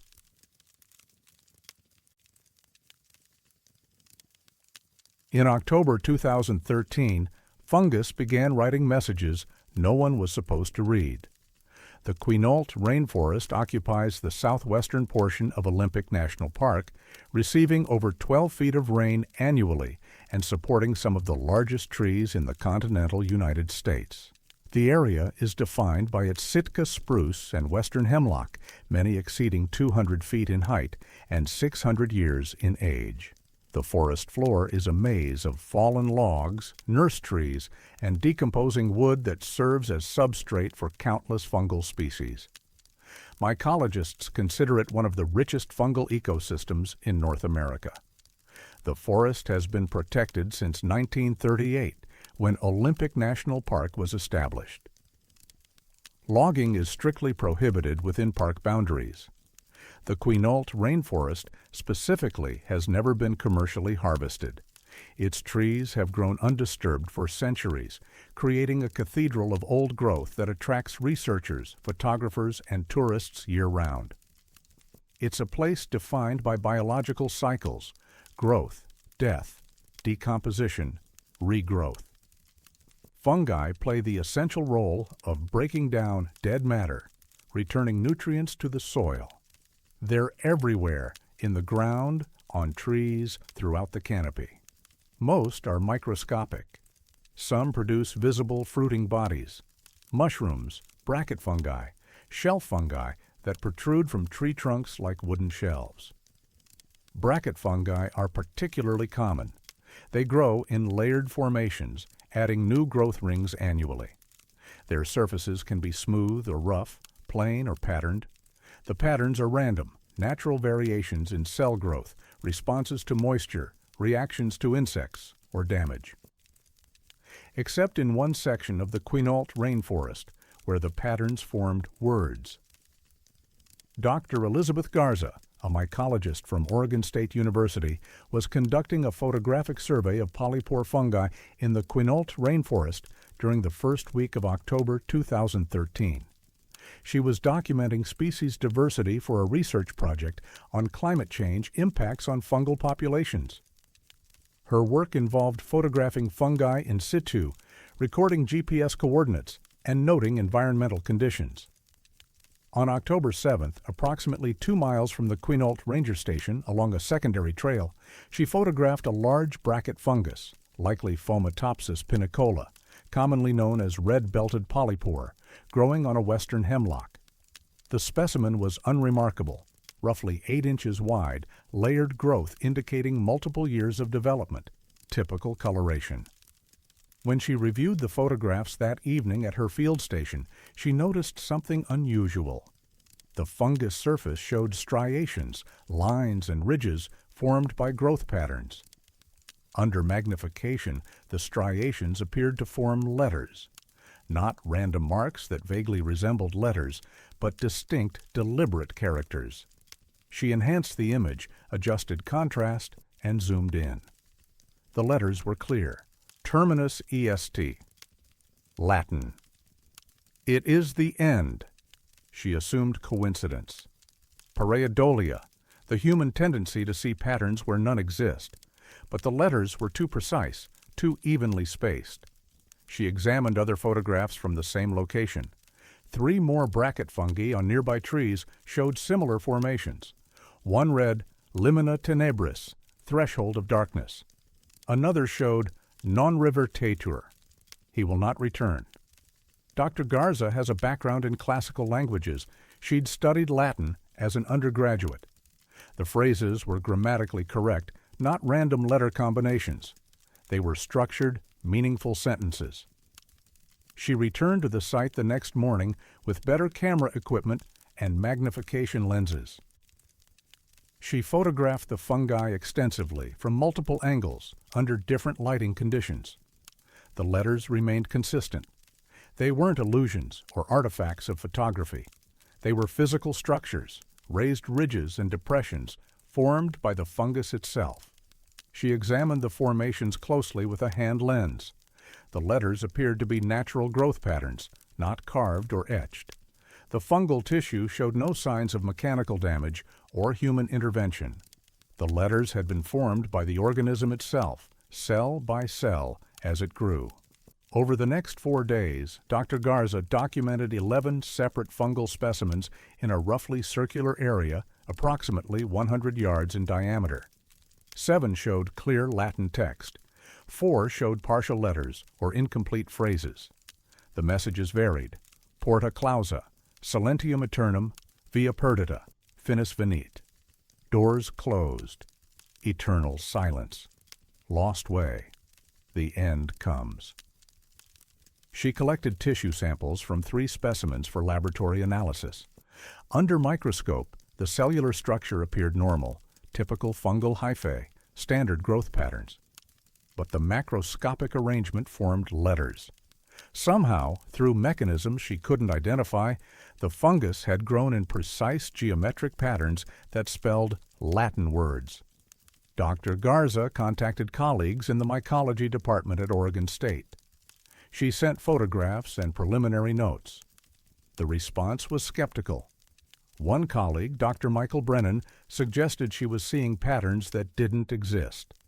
Another, Dr. Sandra Okafor, proposed that someone had carved the letters and they'd healed in a way that made them appear natural. But Dr. Garza insisted the formations were genuine fungal growth. She invited Dr. Brennan to visit the site. He agreed, planning to arrive the following week. Before he could make the trip, Dr. Garza returned to the location on October 15th to collect additional samples. She arrived at the site mid-morning, retracing her GPS coordinates precisely. The fungi were gone, not decomposed, not fallen, removed. The trees that had supported the bracket fungi showed fresh saw marks, clean cuts through bark and wood consistent with chainsaw use. The fungi had been deliberately excised along with sections of the host trees. Dr. Garza examined the cuts carefully.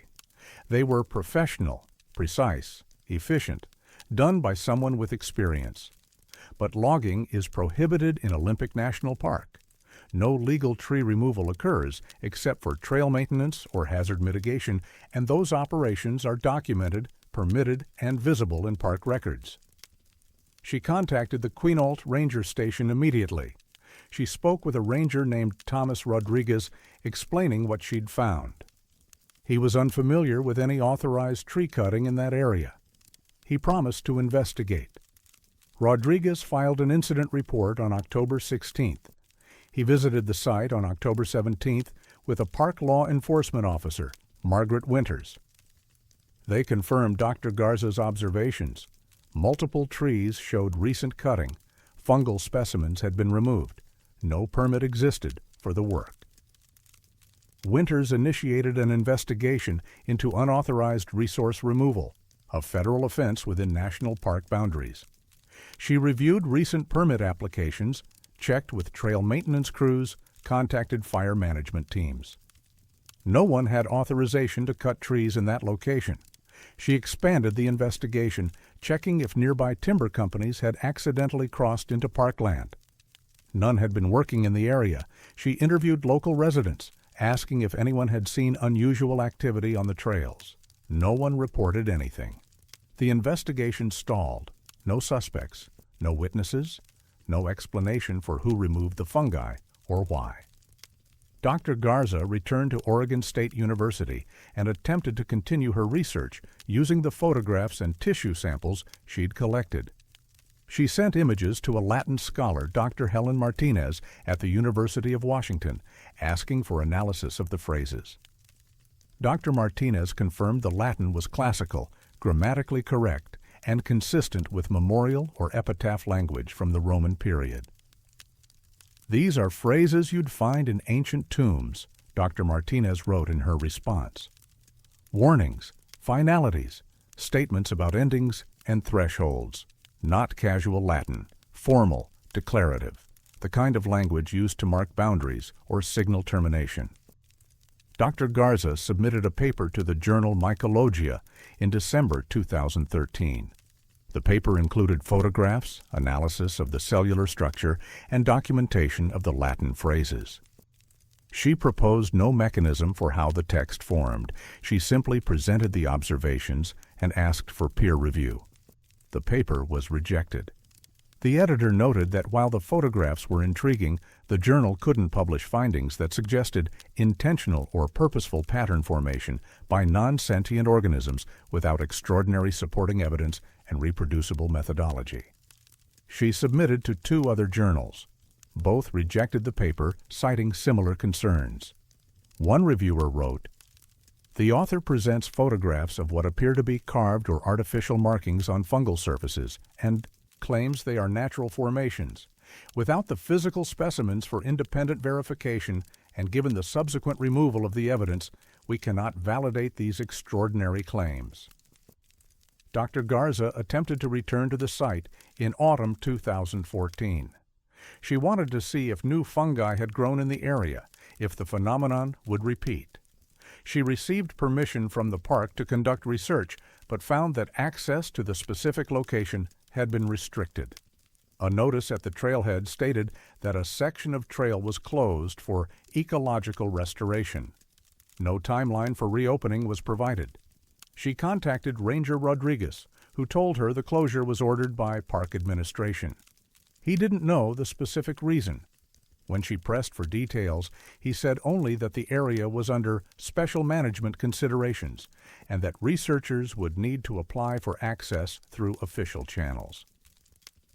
Dr. Garza submitted a research permit application. It was denied without explanation. She reached out to Dr. Brennan and Dr. Okafor, her colleagues at Oregon State. Neither was willing to pursue the research further. "It's too controversial," Dr. Brennan told her in a phone conversation. "Even if the formations were real, we can't study them if the evidence is gone." And suggesting that fungi can form Latin text, it's career suicide. Dr. Garza stopped discussing the quinault fungi publicly. She continued her work on other mycological projects, published several well-received papers on fungal ecology, and earned tenure in 2017. She never returned to the Quinault Rainforest. The trail section remains closed. Ecological restoration, according to park records, is ongoing. No completion date has been announced. The photographs Dr. Garza took still exist, archived on hard drives, stored in university databases. They show bracket fungi with clear Latin text formed in the growth patterns. No one has explained how the text appeared. No one has explained who removed the specimens or why. In 2019, a hiker posted on a wilderness forum about seeing weird carvings on fungi in the Hoh Rainforest. The post included a low-resolution photograph of a bracket fungus with what appeared to be letters on its surface. The post was deleted within 24 hours. The user never posted again. The Quinault Rainforest continues to grow. Fungi continue to decompose dead wood, cycling nutrients, supporting the ecosystem. Mycologists visit regularly, documenting species, studying ecology. None report finding text in fungal formations. But somewhere in a restricted section of trail, trees bear saw marks. And on those trees, fungi once spelled warnings in a language dead for centuries, using cells instead of ink, growing messages letter by letter through mechanisms that science cannot explain. Terminus est. It is the end, or perhaps it was only the beginning.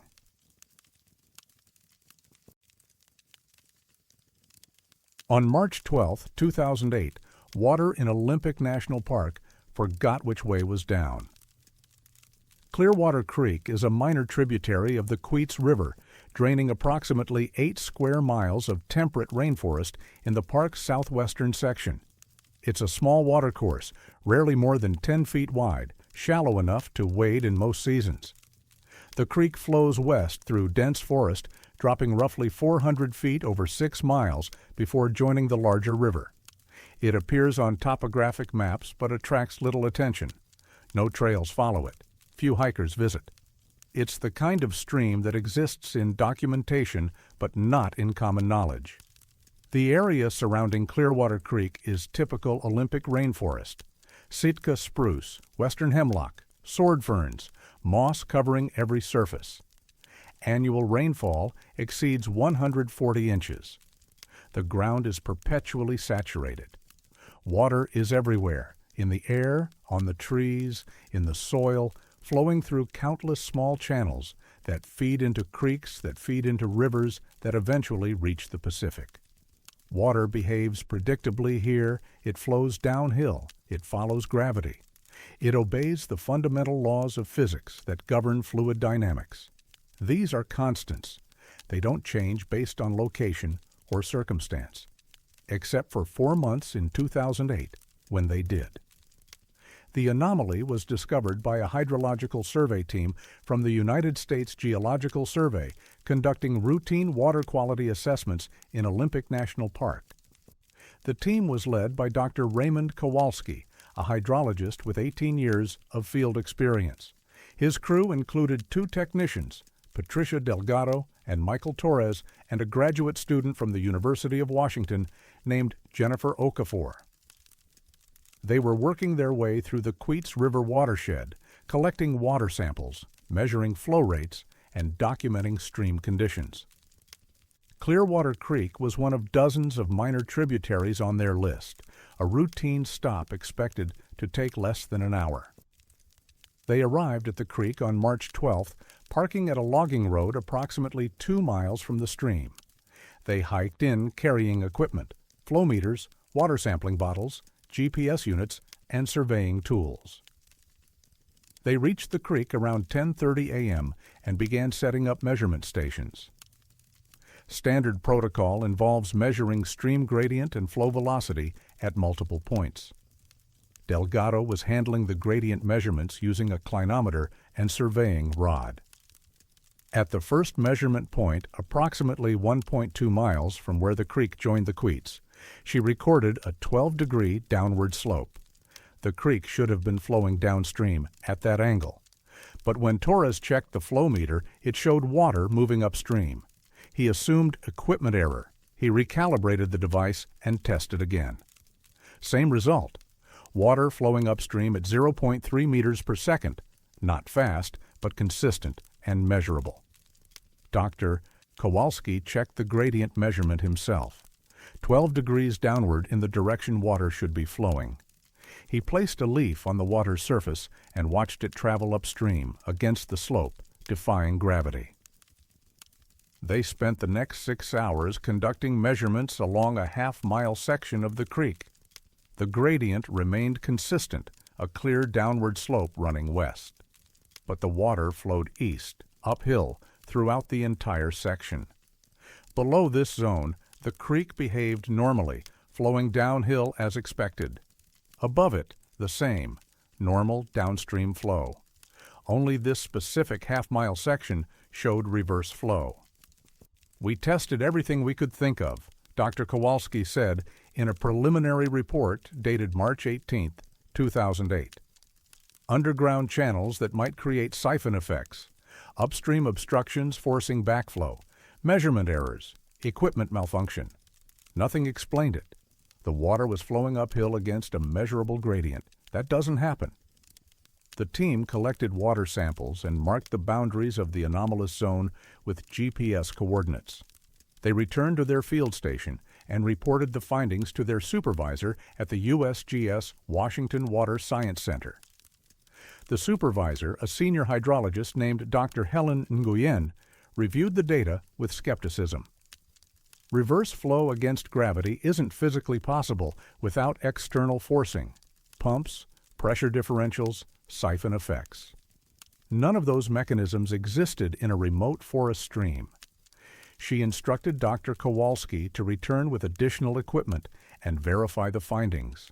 If the measurements were accurate, it would represent a significant hydraulic anomaly requiring immediate investigation. Dr. Kowalski returned on March 20th with Dr. Nguyen and a larger team. They brought precision surveying equipment, multiple flow meters, and fluorescent dye tracers. They spent 3 days conducting exhaustive measurements. The reverse flow persisted. Water demonstrably moved uphill throughout the half-mile section. They injected dye at the lower boundary and watched it travel upstream against the gradient. They documented the phenomenon with video footage, time-stamped photographs, and instrument readings from multiple independent devices. Dr. Nguyen contacted colleagues at the University of Washington's Department of Earth and Space Sciences. Dr. Alan Martinez, a specialist in groundwater hydrology, visited the site in early April. He examined the creek bed, studied the geology, and reviewed the survey data.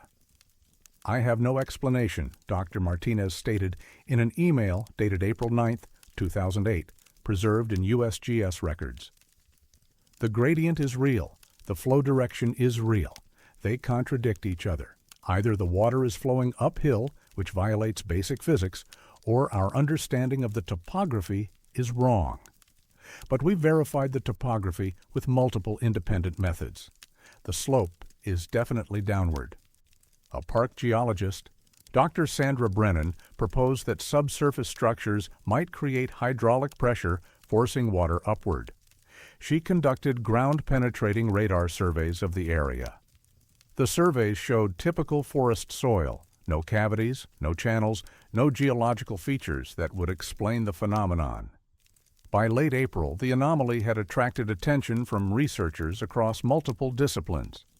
A physicist from Pacific Northwest National Laboratory, Dr. Kevin Whitmore, visited the site to investigate whether local gravitational anomalies might exist. His measurements showed normal gravitational acceleration, no anomaly. A team from the National Oceanic and Atmospheric Administration arrived in May, concerned about potential implications for hydrological modeling. They documented the reverse flow extensively, but offered no explanation. Throughout this period, March through June 2008, the creek continued flowing uphill. The rate varied slightly with seasonal rainfall, but the direction never changed. Water moved upstream consistently, measurably, impossibly. In June, Dr. Kowalski submitted a formal report to USGS headquarters. The report included all measurement data, survey results, video documentation, and statements from multiple witnesses. It concluded, "Clearwater Creek exhibits sustained upstream flow over a half-mile section, despite a documented 12-degree downward gradient.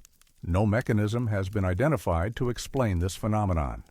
The observations contradict fundamental principles of fluid dynamics and require further investigation." The report was reviewed by senior officials at USGS. In July, a directive came down: continue monitoring but limit external communication. The phenomenon was classified as an ongoing investigation pending conclusive findings. Dr. Kowalski and his team returned monthly to check the creek. The reverse flow continued through July, then August, then September. On October 7, 2008, Dr. Kowalski arrived for a routine check. The creek was flowing normally, downstream, downhill, following gravity as water should. He conducted full measurements. No trace of reverse flow remained. The water obeyed standard hydraulic principles. It was as if the previous 7 months hadn't happened. He contacted Dr. Nguyen immediately. She authorized a full resurvey. A team returned within days. They found nothing unusual. The creek behaved normally throughout its length. No anomaly, no reverse flow, no indication that anything had ever been wrong. The USGS convened an internal review in November 2008. Officials examined all data collected between March and September. The measurements were accurate. The documentation was thorough. Multiple independent observers had witnessed the phenomenon. Yet it had ended without explanation, leaving no physical evidence beyond the records themselves. A decision was made to classify the findings as inconclusive. The official position became the measurements likely reflected a localized hydraulic anomaly that self-corrected. No formal paper would be published. The data would remain in internal archives. Dr. Kowalski disagreed with this assessment. In December 2008, he submitted a paper to the Journal of Hydrology detailing the observations and requesting peer review. The paper was rejected. The editor noted that extraordinary claims require extraordinary evidence, and the absence of a reproducible phenomenon limits the value of historical measurements, however carefully documented. He submitted to 2 other journals. Both rejected the paper. In 2010, the USGS dataset containing Clearwater Creek measurements was removed from public database access. When questioned, a USGS spokesperson stated that the data had been reclassified as preliminary findings pending verification and was no longer available for external research. Dr. Kowalski left the USGS in 2011. He took a position with a private environmental consulting firm and stopped discussing Clearwater Creek publicly. When contacted for this account, he declined to comment. Patricia Delgado, one of the original technicians, mentioned the incident in a conversation with a colleague years later. "We all saw it," she said. "It wasn't a mistake. Water flowed uphill for 7 months. Then it stopped, and everyone pretended it never happened." Clearwater Creek still flows through Olympic National Park. It still drains into the Queets River. Hikers occasionally cross it, though few know its name. It appears on maps as a minor blue line, unremarkable and forgotten. But for 7 months in 2008, that unremarkable creek defied one of the fundamental laws governing our physical reality.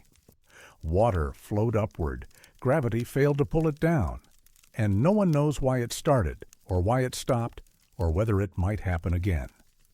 The survey markers are still there, placed by Dr. Kowalski's team. GPS coordinates logged in notebooks, stored in boxes, in archives that no one consults anymore.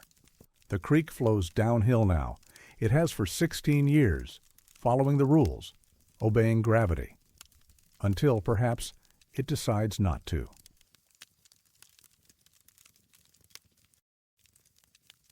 Between 2005 and 2009, cameras in the Hoh Rainforest captured light from the wrong decade. The Hoh Rainforest is one of the largest temperate rainforests in the United States, located on the western edge of Olympic National Park. It receives between 12 and 14 feet of rain annually, creating an ecosystem where moss grows thick as carpet on every surface, and Sitka spruce towers reach heights exceeding 200 feet. The forest is perpetually dim. Sunlight filters through multiple canopy layers, arriving at ground level diffused and green-tinted. Photographers love it for this quality. The soft light, the saturated colors, the otherworldly atmosphere. The rainforest has been documented extensively since the park's establishment in 1938. Thousands of photographs exist in archives, black and white images from the 40s, Kodachrome slides from the 60s, digital files from the modern era. The visual record is comprehensive, consistent, and unremarkable, until 2005, when photographers began noticing their images looked wrong. The first documented case involves a Seattle-based nature photographer named Michael Brennan. He'd been shooting in the Hoh Rainforest for over 15 years, producing images for calendars, books, and magazines. He knew the forest intimately, how light moved through it, which seasons provided which colors, how weather affected atmospheric conditions. In April 2005, Brennan spent 3 days photographing along the Hoh River Trail. He shot with both film and digital, a Canon EOS 1Ds Mark II and a Mamiya 7 medium format camera loaded with Fuji Velvia 50. Standard professional equipment, nothing unusual about his setup or technique. When he returned to his studio and processed the film, something was wrong. The images showed autumn, not spring. The moss appeared brown and dried. The ferns looked withered. The light had a quality he associated with October, not April. Low angle, amber cast, long shadows. But he'd photographed these scenes on April 19th, 20th, and 21st. His field notes confirmed the dates. His digital camera's XCF data confirmed the dates. The images contradicted the calendar. He assumed processing error. He sent the film to a professional lab for reprocessing. Same results. Autumn imagery from spring photography sessions. The digital files were equally disturbing. When he opened them in Photoshop, they showed the same seasonal displacement. Trees that had been budding when he photographed them appeared fully leafed out in autumn colors. Fresh growth looked months old. The timestamp embedded in each file showed April 2005, but the visual content suggested October. Brennan mentioned the anomaly to colleagues in the Pacific Northwest photography community. Several others reported similar experiences. A landscape photographer named Jennifer Kowalski had shot in the Hoh in June 2005 and noticed her images looked like February, bare branches, minimal undergrowth, winter light quality. A commercial photographer, David Martinez, described shooting vibrant green moss in July and seeing it render as gray and dormant in his processed images. By late 2005, at least 8 professional photographers had documented the phenomenon. The pattern was consistent. Images captured in the Hoh Rainforest showed temporal displacement. Not always the same displacement, sometimes a few months, sometimes a full season, occasionally appearing several years older than the actual capture date, but always showing time different from when the photograph was taken. In 2006, a photographic equipment technician named Patricia Delgado heard about the reports through a camera shop in Port Angeles. She was skeptical. Temporal displacement in photographs violated basic principles of how cameras function. Light enters the lens at the moment of exposure. What the sensor or film records is what exists in that moment. There's no mechanism for recording light from different times. But she was curious enough to test it herself. In March 2006, she hiked into the Hoh Rainforest with 4 different camera systems: a Nikon D2X digital, a Canon film camera, a Polaroid instant camera, and a smartphone with a camera. She photographed the same scenes with all 4 devices simultaneously. The results were identical across all platforms. Every image showed late summer conditions, dried undergrowth, mature foliage, warm light, despite being captured on a cold, wet March morning. The Polaroid instant prints developed within minutes, showing summer before her eyes while she stood in spring rain. It wasn't the cameras, Delgado later explained in an interview with a photography magazine. It was the light itself. Something about the light in that forest was carrying information from different times. The cameras were just recording what was actually there. She conducted additional tests with light meters and spectrometers. The instruments showed normal readings, standard illumination levels, typical spectral distribution for overcast forest conditions.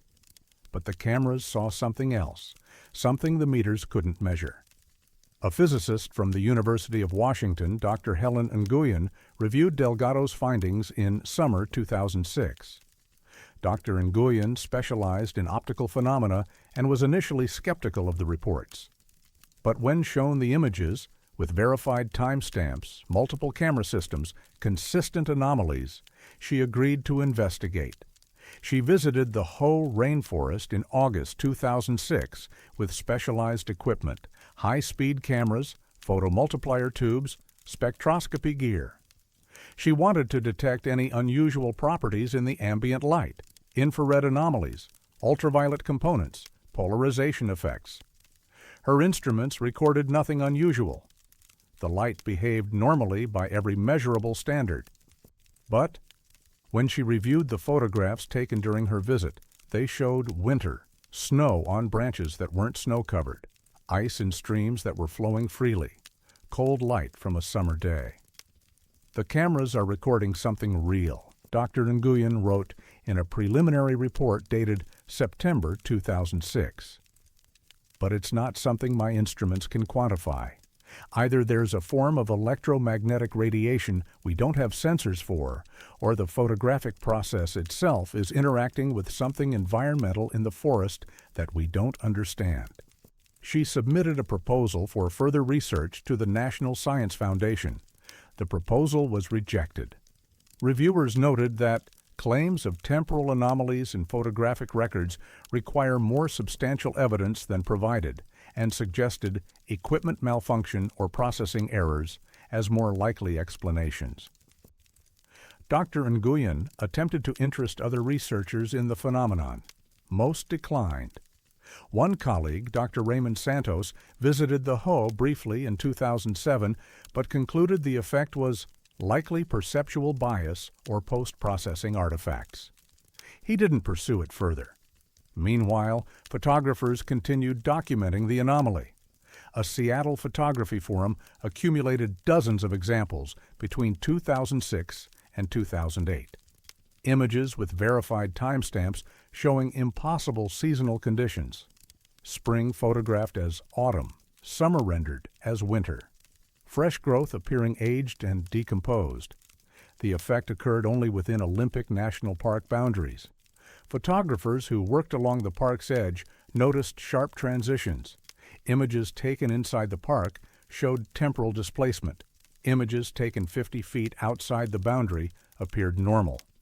The border was precise, measurable. Equipment manufacturers were consulted.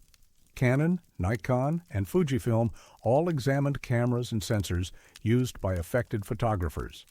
None found defects. The devices functioned properly. When tested in other locations, they produced accurate, temporally consistent images. In 2008, a park ranger named Thomas Rodriguez mentioned the photography anomaly to a tribal cultural liaison he'd been working with on an unrelated project. The liaison, who requested anonymity, said that elders from the Quinault and Quileute tribes had stories about the Hoh Valley being a place where past and present lived together. Time wasn't linear there, according to traditional knowledge. It pooled, layered, became visible in certain ways. Rodriguez included this information in an informal memo that was filed but never formally acknowledged by park administration. By 2009, the phenomenon had begun attracting unwanted attention. Photography blogs discussed it. Amateur investigators visited, hoping to capture the effect themselves. The park superintendent, concerned about increased visitation and potential disruption, issued a directive. Staff should not discuss or acknowledge the photographic anomaly in official capacity. Dr. Nguyen made one final attempt to study the phenomenon systematically in summer 2009. She brought a larger team, more equipment, and funding from a private foundation interested in unusual natural phenomena. They spent 2 weeks in the Hoh, taking thousands of photographs, conducting exhaustive measurements. Every photograph showed temporal displacement. None of the instruments detected anything unusual. Dr. Nguyen's final report, dated October 2009, concluded, "We confirm that photographic equipment consistently records temporal anomalies when used in the Hoh Rainforest section of Olympic National Park. We cannot identify a mechanism. The light appears normal by all standard measurements, yet produces images showing conditions from different time periods. This phenomenon warrants continued investigation, though we acknowledge the difficulty of studying something that instruments cannot directly detect." The report was filed with the Foundation but never published. Dr. Nguyen accepted a position at MIT shortly thereafter and stopped researching optical anomalies.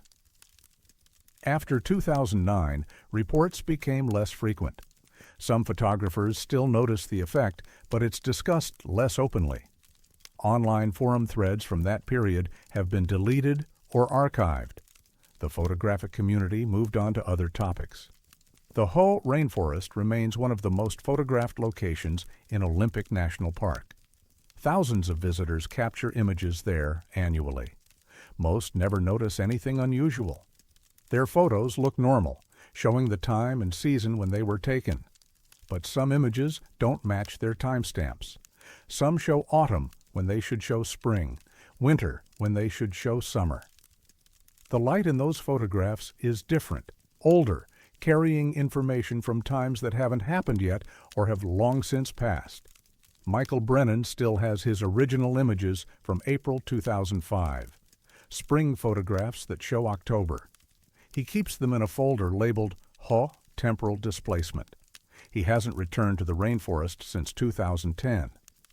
"I don't know if the light is showing the past or the future," he said in a private conversation years later.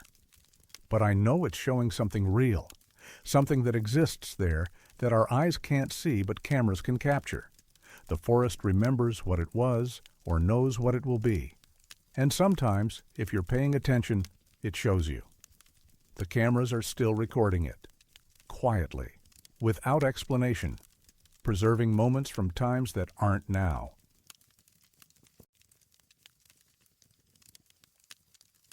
In summer 2014, more people walked the Hoh Lake Trail than existed. The Hoh Lake Trail is a moderately difficult 13-mile round-trip hike in Olympic National Park, climbing approximately 3,000 feet from the Hoh River Valley to a subalpine lake nestled below the glaciated slopes of Mount Olympus. The trail is popular but not overcrowded. Typical summer use averages 40 to 60 hikers per day, most completing the hike in 7 to 9 hours. The Park Service has maintained detailed visitor use statistics since the 1980s, tracking numbers through permit systems, trailhead registers, and parking lot counts. In 2014, as part of a broader wilderness monitoring initiative, the park installed motion-activated trail cameras at 3 locations along the Hoh Lake Trail. The cameras were intended to provide objective data on trail use patterns, timing, and group sizes, information useful for resource management and infrastructure planning. Similar systems had been deployed successfully on other trails throughout the park. The cameras were wildlife monitoring models typically used to document animal movements. They captured still images when triggered by motion, stamping each photo with date, time, and camera identification. The units were weatherproof, battery-powered, and designed for long-term deployment in remote locations. Installation occurred in late May 2014. 3 cameras were positioned, one at mile marker 2.5, one at mile 5, and one at mile 8.3. All were mounted on trees adjacent to the trail, aimed to capture anyone passing the checkpoint. The setup was standard. Park staff had used identical configurations on dozens of other trails. Data collection ran from June 1st through September 15th, covering the peak summer hiking season. At the end of September, park technician Michael Delgado retrieved the cameras and downloaded the images for analysis. The counts didn't match. According to permit records, 831 people had obtained wilderness permits for the Hoh Lake Trail during the monitoring period. Parking data from the trailhead supported this number. Entrance logs and vehicle counts aligned closely with permit totals. These numbers were consistent with historical use patterns for that trail. But the cameras recorded 1,847 distinct passages at the mile marker 2.5 checkpoint.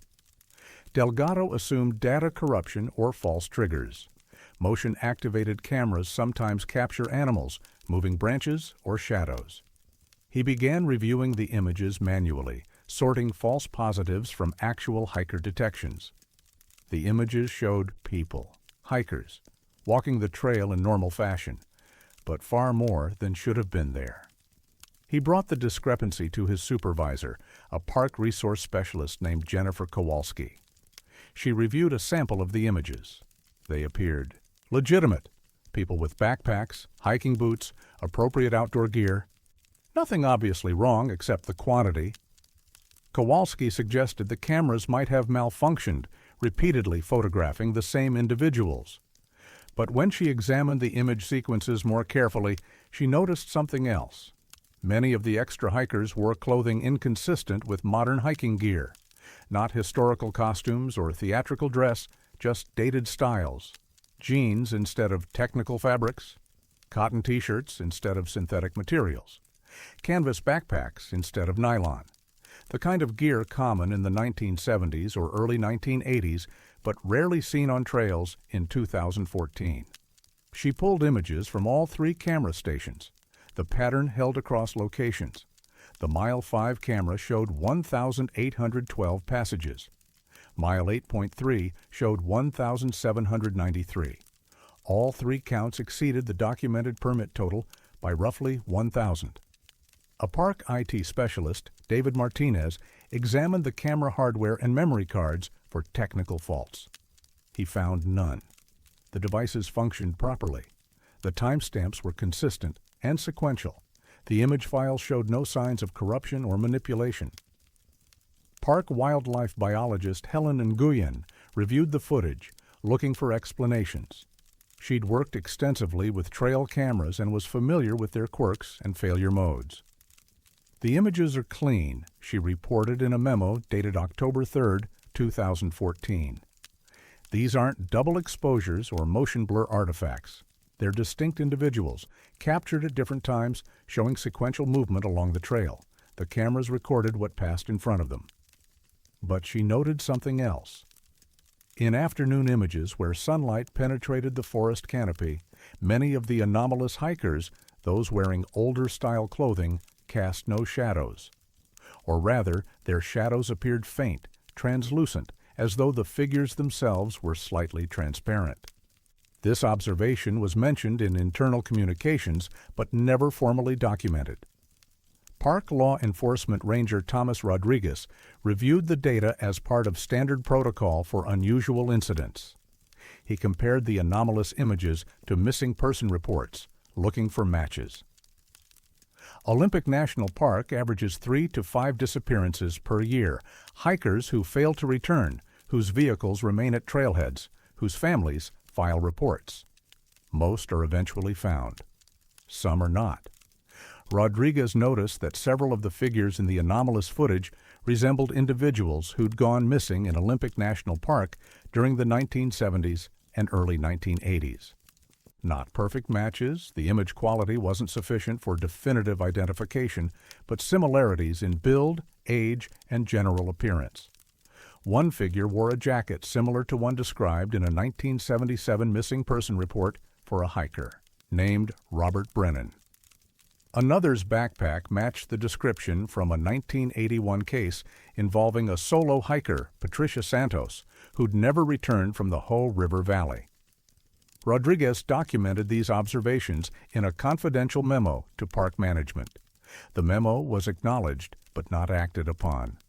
In November 2014, Park Superintendent Dr. Alan Whitmore convened a meeting with senior staff to discuss the census anomaly. Present were Kowalski, Delgado, Martinez, Nguyen, Rodriguez, and 2 park administrators.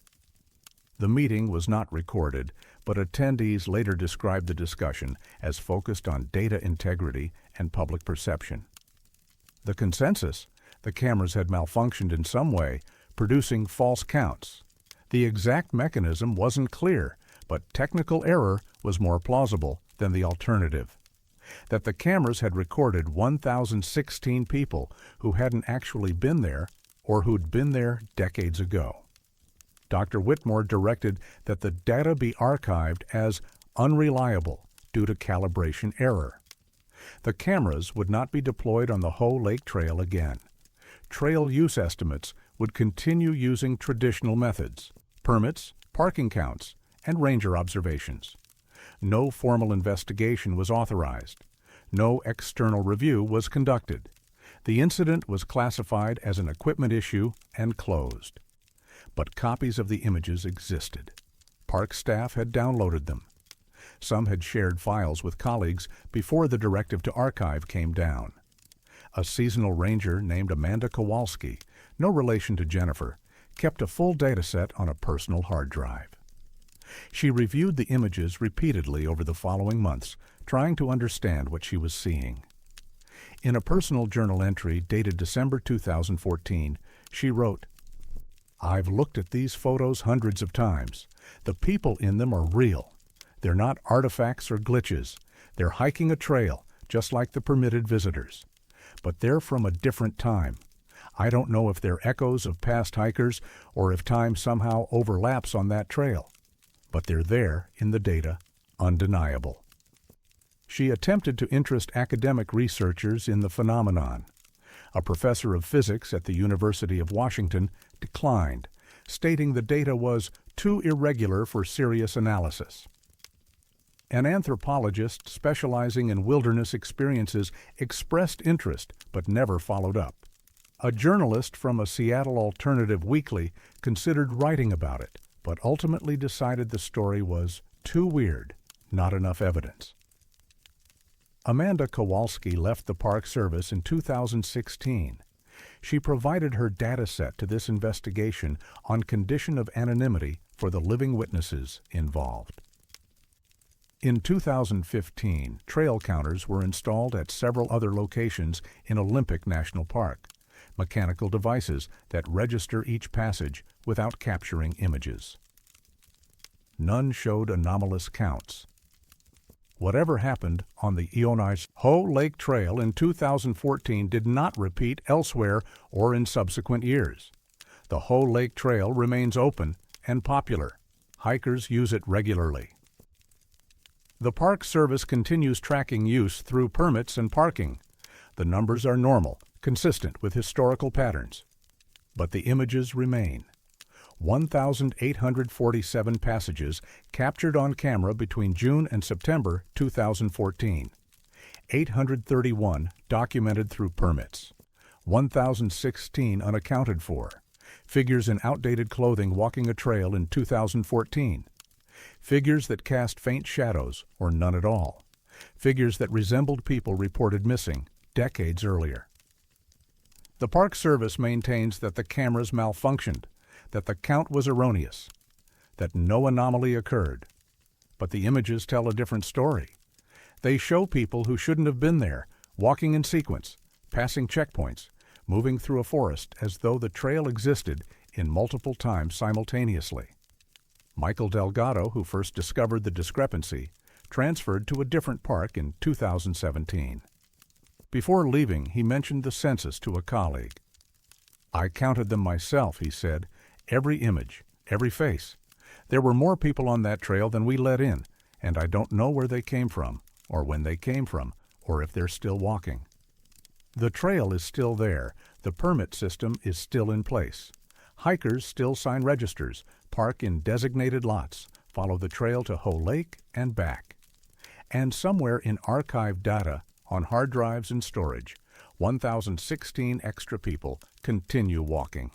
Frame by frame, checkpoint by checkpoint, moving through a wilderness that remembers everyone who ever set foot on its paths, whether they arrived in 2014 or 1977 or some year in between.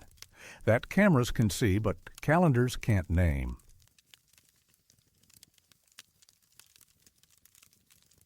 In July 2017, a bronze disk stopped agreeing with the planet about where it was. Mount Tom Creek flows through the eastern section of Olympic National Park, draining a small watershed of approximately 8 square miles before joining the Dos Wallops River. The creek is unremarkable, shallow, fast-moving, dropping roughly 2,000 feet over 6 miles. A trail follows it for part of its length, used primarily by backpackers accessing the high country near Mount Deception. The area is remote, seeing perhaps 300 visitors annually. Survey benchmarks exist throughout the park, bronze discs embedded in bedrock or concrete installed by the United States Geological Survey and National Park Service over decades. Each disc is stamped with an identification number and marks a precisely known location on Earth's surface. These benchmarks serve as reference points for map making, trail layout, boundary determination, and scientific research. Their coordinates are documented in federal databases, accurate to within centimeters. The benchmarks don't move. Bedrock doesn't shift appreciably over human timescales. Tectonic activity occurs, but the Pacific Northwest isn't seismically active enough to displace survey markers noticeably without accompanying earthquakes. The coordinates are stable, reliable, constant. Until Mount Tom Creek benchmark 7-4-19. 88 stopped being where it had been for 29 years. The discovery occurred during a routine trail remapping project.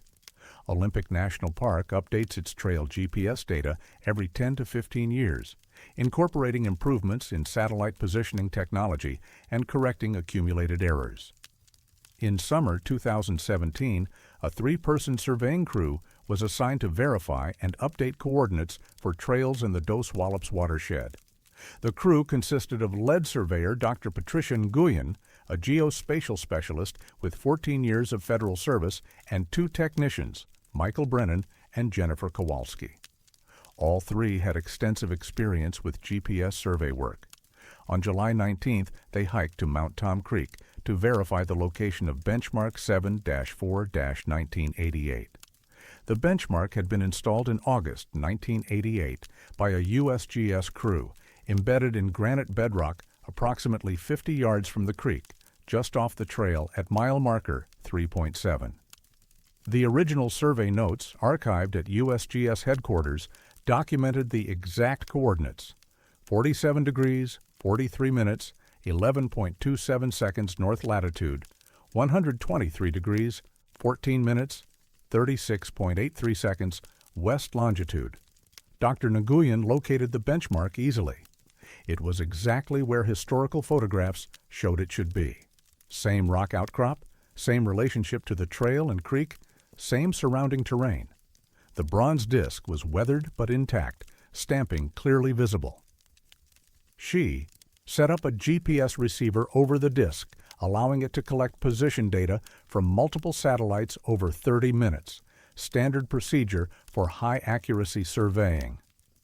When the unit completed its calculation, the coordinates displayed were 47 degrees, 43 minutes, 8.14 seconds north latitude, 123 degrees, 14 minutes, 32.95 seconds west longitude, 340 feet southeast of the documented position. Dr. Nguyen assumed equipment error. She powered down the GPS unit, reinitialized it, and collected data again. Same result. She switched to a backup receiver. Same coordinates. The benchmark was registering 340 feet away from where it should be, despite visibly occupying the exact location shown in photographs from 1988, 1995, and 2003. Brennan checked the archived coordinates against current databases. No errors. The 1988 position was clearly documented, verified by subsequent surveys in 1995 and 2003. All previous measurements agreed.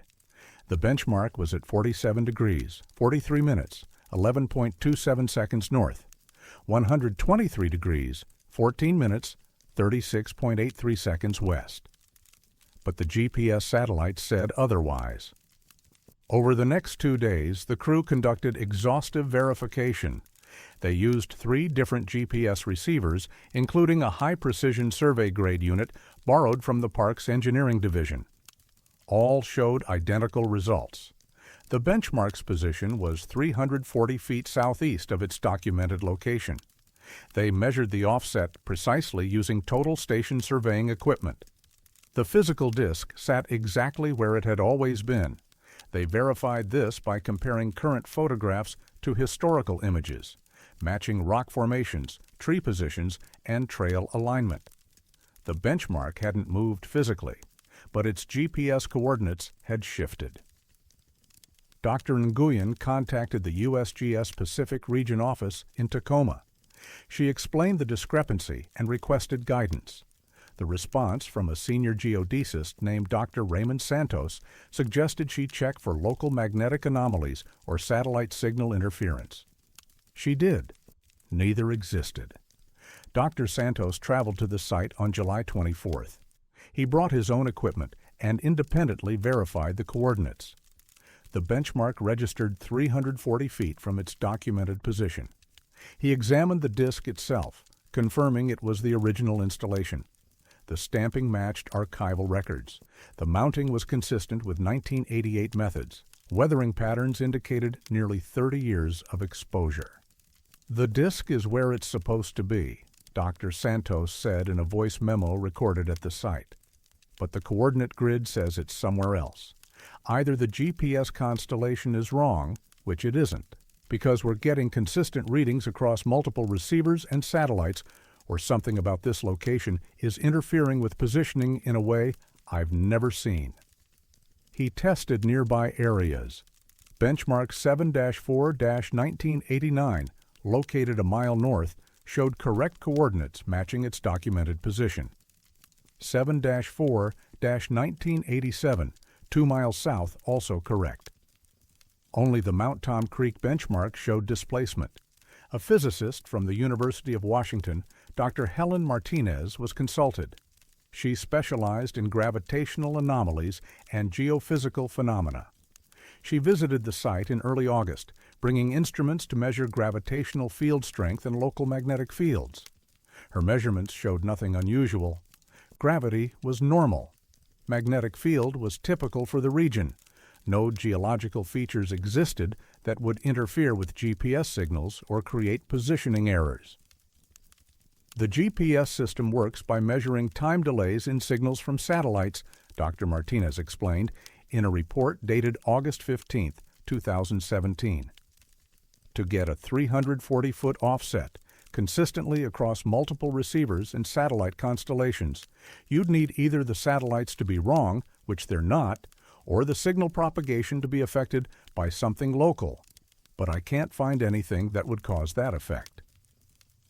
She proposed one other possibility. The coordinate reference frame itself had shifted locally. GPS coordinates are defined relative to a mathematical model of Earth's shape. If that model was somehow incorrect for this specific location, if the actual shape of the Earth differed from the model in this spot, coordinates could appear offset. But that would require the Earth's surface to be shaped differently than all measurements indicated. And it wouldn't explain why the offset appeared suddenly in 2017 when previous surveys showed correct positions. Park administration was briefed on the findings in late August.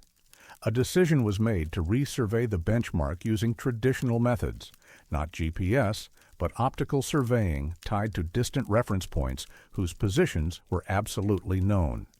The work was contracted to a private surveying firm, Murphy & Associates, based in Seattle. The firm's crew arrived in September. They spent 5 days establishing a survey network connecting the Mount Tom Creek benchmark to reference points 15 and 20 miles away. Using theodolites and electronic distance meters, they calculated the benchmark's position through triangulation, methods that don't rely on satellites. Their results matched the 1988 coordinates. The benchmark was where it had always been. The GPS measurements were wrong, except GPS doesn't work that way. Multiple receivers, multiple satellite constellations, multiple observation sessions, all showing the same offset. GPS can be inaccurate, but not consistently wrong in the same direction by the same amount across independent measurements. Murphy & Associates filed their report in October. It noted the discrepancy, but offered no explanation. The firm's lead surveyor, Thomas Rodriguez, included a personal comment. In 32 years of professional surveying, I've never encountered a situation where GPS and optical methods disagree this significantly. One of them has to be wrong. But I've verified the optical survey multiple times, and the GPS results are reproducible. I don't understand what's happening. Dr. Nguyen submitted her final report to the National Park Service in November 2017. The report documented the discovery, the verification efforts, the consultations with experts, and the lack of resolution. She concluded, the Mount Tom Creek benchmark occupies its documented position as verified by optical survey and historical photography. However, GPS positioning consistently places it 340 feet southeast of that location. This discrepancy has no identified cause and represents either a fundamental failure in satellite positioning technology, which seems unlikely given the system's proven accuracy elsewhere, or an unknown local phenomenon affecting position determination. She retired from federal service in December 2017, 2 months after filing the report. When contacted for this investigation, she declined to comment beyond saying, I spent my career trusting that coordinates mean something absolute, that if you know where something is, you can always find it again using the same numbers. Mount Tom Creek broke that trust. I couldn't continue working in a field where the foundations aren't stable. The benchmark remains in place. Park records list 2 sets of coordinates for it now, the original 1988 position, marked optical survey, and the 2017 position, marked GPS derived. Trail maps use the optical survey coordinates, but GPS devices used by hikers will show the benchmark 340 feet away from where they're standing when they look at it. In 2019, a park ranger named David Whitmore visited the site with a consumer-grade GPS unit. He stood at the benchmark and watched his device show him 340 feet away. He walked to where the GPS said he should be, a spot in the forest with no marker, no disc, nothing but trees and undergrowth. His GPS indicated he was standing exactly at the benchmark's location. He returned to where the actual benchmark sat. His GPS showed him 340 feet away again. "It's like the grid slipped," he wrote in an informal note to park colleagues. Like the coordinate system and physical reality stopped agreeing. I don't know which one is right anymore. Mount Tom Creek continues flowing. The trail continues passing the benchmark. Hikers continue walking by without knowing that beneath their feet, something fundamental about position and location has become uncertain. The bronze disc sits in granite, exactly where it was placed in 1988. Satellites orbit overhead, measuring distances, calculating positions, agreeing unanimously that the disc is somewhere else. One of them is wrong, but no one knows which. Or perhaps they're both right, and the disc has learned to exist in two places at once, anchored in bedrock where human hands placed it, yet drifting in the coordinate grid toward somewhere the Earth's mathematics insists it should be.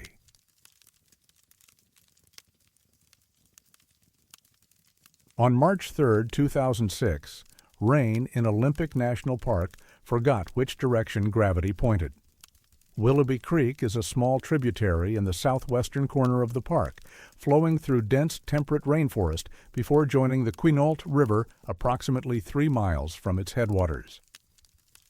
The area receives over 130 inches of rain annually, making it one of the wettest locations in the continental United States. Rain is constant from October through May, steady, predictable, falling downward as rain has always fallen. The creek itself is unremarkable. No trails follow it. Few hikers visit. It appears on topographic maps, but not in guidebooks. The surrounding forest is typical Olympic wilderness: Sitka spruce, western hemlock, thick moss covering every surface. The canopy rises 200 feet overhead, filtering what little light reaches the forest floor. In early March 2006, a University of Washington research team was conducting a hydrology study in the Quinault watershed. The study involved measuring stream flow, precipitation patterns, and soil moisture across multiple sites. On March 3rd, 4 researchers were working near Willoughby Creek, approximately 1 mile from where it joins the Quinault.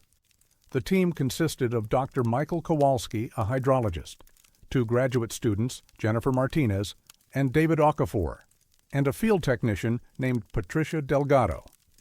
They'd established a measurement station near the creek, equipped with rain gauges, stream flow monitors, and weather instruments. The day was overcast and drizzly, typical for early March. Light rain had been falling since morning. Around 2 p.m., the team was conducting routine equipment checks when Martinez noticed something unusual. The rain had stopped falling downward. She watched a droplet hover in midair, then slowly ascend toward the canopy. Then another. Then dozens. The rain was rising, not quickly, but deliberately, moving upward at approximately the speed of feather falls. She called to the others. All 4 watched as precipitation that had been falling normally suddenly reversed direction. Individual droplets, clearly visible against the dark forest, floated upward in complete silence. No wind, no sound of rain hitting leaves above, just water defying gravity. Dr. Kowalski pulled out a video camera, a handheld consumer model he'd brought to document field conditions. He filmed for 11 minutes, capturing clear footage of rain ascending through the forest canopy.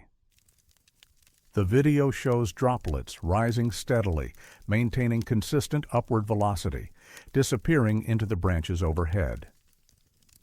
Martinez activated a handheld anemometer to measure wind speed. The device showed calm conditions, less than 2 miles per hour, insufficient to lift water droplets. Okafor checked the barometric pressure gauge. Normal. No sudden pressure changes that might create localized updrafts. The phenomenon continued for 47 minutes. During that time, every raindrop in their immediate area, roughly estimated at 100 yards in diameter, moved upward instead of down. The boundary was distinct. Beyond the affected zone, rain fell normally. Inside, it rose. Delgado attempted to walk to the edge of the zone to observe the transition. She described passing through a subtle change in air pressure, not dramatic but noticeable, like stepping through a doorway into a room with different temperature. Once outside the zone, rain behaved normally. She stepped back in. The rain reversed, flowing upward around her. At 2:47 p.m., the phenomenon ended. Not gradually, abruptly. Rain that had been ascending suddenly fell, all at once, crashing down through the canopy in a brief, heavy burst. Then normal rainfall resumed, falling downward as expected. The team spent the next hour documenting the site, collecting data, reviewing their equipment readings. Everything appeared normal. Temperature, humidity, barometric pressure, all typical for the location and season. The instrument showed no anomalies during the event. Only the video footage and eyewitness accounts confirmed what had happened. Dr. Kowalski reported the observation to his department chair at the University of Washington that evening. The chair, Dr. Helen Nguyen, was skeptical but agreed to review the video. She watched the footage multiple times, consulted with colleagues in atmospheric sciences, and eventually contacted the National Oceanic and Atmospheric Administration. NOAA assigned a meteorologist, Dr. Raymond Santos, to review the case. Dr. Santos had 18 years of experience studying atmospheric phenomena, including unusual precipitation events. He interviewed the research team separately, reviewed the video footage, and examined the equipment data. "The video is genuine," Dr. Santos stated in a preliminary assessment dated March 10, 2006. It shows precipitation moving upward at approximately 1 foot per second. There's no evidence of manipulation or optical illusion. Whatever caused this, it physically moved water droplets against gravity for an extended period. He proposed several hypotheses, localized updrafts from thermal convection, though the instrument showed no temperature gradients, electromagnetic effects on charged water droplets, though there was no evidence of electrical activity, or acoustic levitation from infrasound, though no sound equipment was present to detect it. None of the hypotheses fit the observed conditions. In mid-March, Dr. Santos visited the Willoughby Creek site with additional monitoring equipment. He set up instruments to detect wind patterns, electrical fields, infrasound, and magnetic anomalies. He left the equipment in place for 2 weeks, collecting continuous data. Nothing unusual was recorded. The site behaved like any other location in Olympic National Park. Normal weather patterns, normal atmospheric conditions. No indication that anything anomalous had occurred. A park ranger, Thomas Rodriguez, mentioned the incident to a tribal liaison he worked with on unrelated projects. The liaison, who requested anonymity, said that elders from the Quinault Nation had stories about places in the forest where things fall the wrong way. These were considered locations where natural laws didn't hold consistently, where the world worked differently for brief periods. Rodriguez included this information in an informal report, but was told by park administration that traditional knowledge, while valuable culturally, doesn't constitute scientific evidence. By late March, interest in the incident was fading. Dr. Santos submitted a final report to NOAA, concluding that while the observations appeared genuine, no mechanism could be identified. He classified the event as an atmospheric curiosity and recommended it be archived without further investigation. Dr. Kowalski attempted to publish a paper about the incident in the Journal of Atmospheric Sciences. The paper included video analysis, witness statements, and equipment data. It was rejected. Reviewers noted that Extraordinary claims require extraordinary evidence, and a single 47-minute event with no reproducible mechanism does not meet publication standards. He submitted to 2 other journals. Both rejected it. The video footage was uploaded to a university server and largely forgotten. Copies circulated informally among atmospheric science researchers, usually mentioned as an unexplained curiosity, occasionally discussed in online forums devoted to unusual weather phenomena. In 2008, a hiker reported seeing rain going up near the Quinault River, approximately 4 miles from Willoughby Creek. The report was filed with park rangers but not investigated. No video evidence was obtained. In 2011, a forestry crew working in the area mentioned experiencing weird rain that seemed to move strangely. The crew chief, Michael Brennan, described it as rain that didn't fall right, like it was confused about which way was down. The observation lasted only a few minutes and wasn't formally documented. Dr. Kowalski left the University of Washington in 2013 to take a position with the United States Geological Survey. He stopped discussing the Willoughby Creek incident publicly. When contacted for this investigation, he confirmed the events as described, but declined to speculate about causes. "We saw what we saw," he said. "Rain fell upward for 47 minutes. I have video proof, but I can't explain it, and apparently no one else can either. So it just sits in the archive as something that happened once and might never happen again." Patricia Delgado, the field technician, left environmental research entirely in 2014. In a personal correspondence, she mentioned that the incident at Willoughby Creek had affected her deeply. "I spent years studying how water moves through ecosystems," she wrote. "It's supposed to be predictable, governed by physics, but I watched water defy the most fundamental rule, gravity, and no one could tell me why. It made me question everything I thought I understood about the natural world." Willoughby Creek still flows through Olympic National Park. Rain still falls on the forest, over 100 inches each year, feeding the creek, sustaining the ecosystem. The Hydrology Research Station was dismantled in 2007. The site looks like any other patch of rainforest. But somewhere in digital archives, 11 minutes of video footage shows rain ascending through a forest canopy, droplet by droplet, impossibly, silently, toward a sky that should have been releasing them, not receiving them back. 12 people saw it. Instruments recorded atmospheric conditions. Video captured the phenomenon in detail.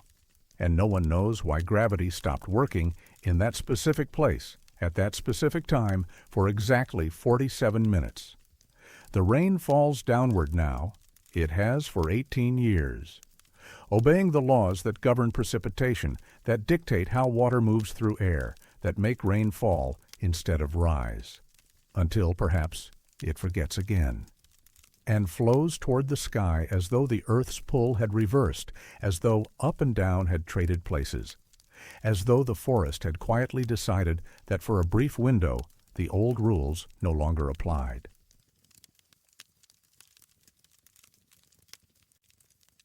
In spring 2008, magnetic north disappeared from a clearing in Olympic National Park. The North Fork Hoh River flows through some of the most isolated terrain in the Olympic Peninsula, draining glacial meltwater from Mount Olympus through dense temperate rainforest. The area is remote. The nearest road ends 12 miles west, and only a primitive trail provides access to the upper valley. The clearing in question sits approximately 2 miles upstream from where the trail crosses the river, roughly 3,000 feet in elevation. It's unmarked on bust maps, notable only as a small opening in otherwise continuous forest canopy. The clearing is roughly circular, perhaps 80 feet in diameter, ringed by old-growth Sitka spruce and western hemlock. The ground is relatively flat, covered in low vegetation, grasses, sedges, scattered wildflowers in season. A small stream crosses the southern edge. Nothing about the location appears unusual. It's the kind of anonymous forest opening that exists by the thousands throughout the Pacific Northwest. except compasses don't work properly there. The phenomenon was first documented by an outdoor education program from Western Washington University. The program runs annual orienteering workshops in Olympic National Park, teaching navigation skills to students studying environmental science and recreation management. In May 2008, instructor David Martinez brought a group of 12 students to the North Fork Hoh area for compass training. Standard orienteering practice involves using a map and compass to navigate between checkpoints. Martinez had established a course with 6 waypoints distributed through the forest. Checkpoint 3 was located at the clearing. Students were supposed to use their compasses to determine bearing to the next checkpoint, located approximately half a mile northeast. When the first group of students reached the clearing, their compasses stopped pointing north. All 4 students reported their needles swinging to point toward the center of the clearing, regardless of which direction they faced.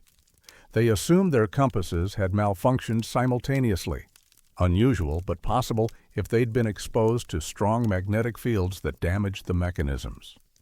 Martinez checked his own compass. The needle pointed directly toward the clearing's center. He walked to different positions around the clearing's edge. At each location, his compass pointed inward. He moved farther away. At approximately 100 feet from the clearing, his compass began functioning normally again. He walked back toward the clearing. At roughly 200 feet distance, the needle swung away from north and began pointing inward. The boundary was consistent, measurable. Outside a 200-foot radius, compasses functioned normally. Inside that radius, every compass pointed toward a spot near the clearing's center, a location Martinez estimated but couldn't precisely identify, without additional surveying equipment. He documented the observation in his course notes and mentioned it to park staff when his group returned. A ranger named Patricia Delgado hiked to the location a week later to verify the report. She brought 3 different compasses, a baseplate compass for hiking, a lensatic military compass, and a high-precision survey compass.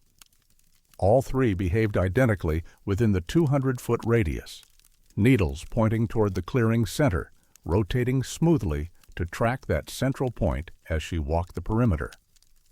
Delgado filed a report with the park's Natural Resources Division. The report noted the magnetic anomaly and suggested geological investigation. It was forwarded to the park geologist, Dr. Raymond Kowalski, who visited the site in 2008. Dr. Kowalski brought a portable magnetometer, an instrument that measures magnetic field strength and direction. At the clearing's edge, the device registered Earth's normal magnetic field, approximately 50,000 nanoteslas, oriented roughly northward as expected. He walked toward the center. The field strength increased slightly, not dramatically, but measurably. At what appeared to be the focal point, the magnetometer showed 52,000 nanoteslas, about 4% stronger than the surrounding area. It's elevated, but not enough to explain the compass behavior, Dr. Kowalski wrote in his preliminary report. A 4% increase shouldn't cause needles to point 90 degrees off from magnetic north. Compasses aren't that sensitive to minor field strength variations. They orient to field direction, not magnitude. He examined the geology. The clearing sat on typical Olympic Peninsula bedrock, basalt and metamorphosed sedimentary rock, similar to formations throughout the region. No surface indications of metallic ore deposits. No visible magnetic minerals. He collected rock and soil samples for laboratory analysis. The samples showed no unusual composition, trace amounts of magnetite, a common magnetic mineral, but nothing extraordinary. Certainly nothing that would create a localized magnetic anomaly strong enough to overwhelm Earth's field. Dr. Kowalski returned with more sophisticated equipment in July. He conducted a comprehensive magnetic survey, measuring field characteristics at 30 points throughout and around the clearing. The data showed a subtle but definite magnetic anomaly. Field lines converged toward the center rather than aligning with Earth's north-seeking field. The effect was three-dimensional, not just surface level, but extending both upward and downward. It's as if something beneath the clearing is generating a magnetic field, Dr. Kowalski noted. But the field strength is too weak to account for the compass deflection. And geological surveys show no subsurface structures, no ore bodies, no buried metallic objects, nothing that would produce this effect. He consulted with geophysicists at the University of Washington. Dr. Helen Nguyen, who specialized in paleomagnetism and crustal magnetism, reviewed his data. She found it puzzling, but not impossible. Local magnetic anomalies occur naturally, usually associated with magnetic rock formations or mineral deposits, but those typically produce stronger field distortions than what Dr. Kowalski measured. The compass behavior is disproportionate to the field strength, Dr. Nguyen wrote in a consultation report dated August 2008. Either the instruments are detecting something our magnetometers aren't measuring, or there's a mechanism we don't understand affecting how compass needles respond to fields in this location. Over the next several years, the anomaly persisted. Martinez returned annually with student groups. The compasses always behaved the same way, pointing inward within the 200-foot radius, functioning normally outside it. Word spread through the orienteering community. Other instructors visited to test the phenomenon. All confirmed the same observations. In 2012, a physics professor from Pacific Lutheran University, Dr. Michael Brennan, brought a class to the site as a field exercise. His students conducted systematic measurements, documenting the anomaly's characteristics. They verified the 200-foot radius. They confirmed that all compass types, from cheap recreational models to precision survey instruments, showed identical behavior. They measured no significant magnetic field anomalies beyond what Dr. Kowalski had documented. One student, Jennifer Torres, proposed a hypothesis. Perhaps the clearing had been struck by lightning, creating magnetized rock formations beneath the surface. Lightning strikes can magnetize rock, producing localized magnetic anomalies. Dr. Brennan found the idea plausible and arranged for ground-penetrating radar surveys. The radar showed nothing unusual, no subsurface structures, no evidence of lightning-induced rock alteration. The geology appeared uniform and unremarkable. By 2015, the clearing had attracted attention from amateur researchers and paranormal enthusiasts, groups the Park Service preferred to avoid encouraging. Rangers began declining to provide specific directions to the location. The clearing wasn't officially closed, but it wasn't promoted either. Dr. Kowalski visited one final time in summer 2018. The anomaly persisted unchanged. He collected additional soil samples from the center point, hoping advanced analytical techniques might reveal something earlier tests had missed. Those samples, analyzed at a materials science laboratory in Seattle, showed something unexpected. The soil contained microscopic metallic particles, iron, nickel, and trace elements, arranged in spiral patterns visible only under electron microscope. The spirals were consistent, organized, repeating at scales from microns to millimeters.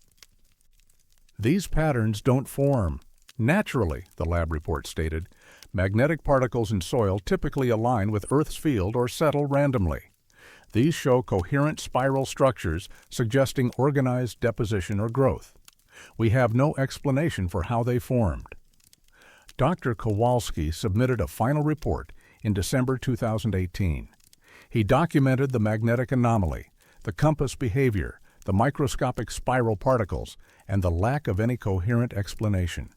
He recommended continued monitoring, but acknowledged that understanding the phenomenon might require expertise beyond geology. In spring 2019, David Martinez returned with another student group. When they reached the clearing, their compasses worked normally. No anomaly. The needles pointed north as expected.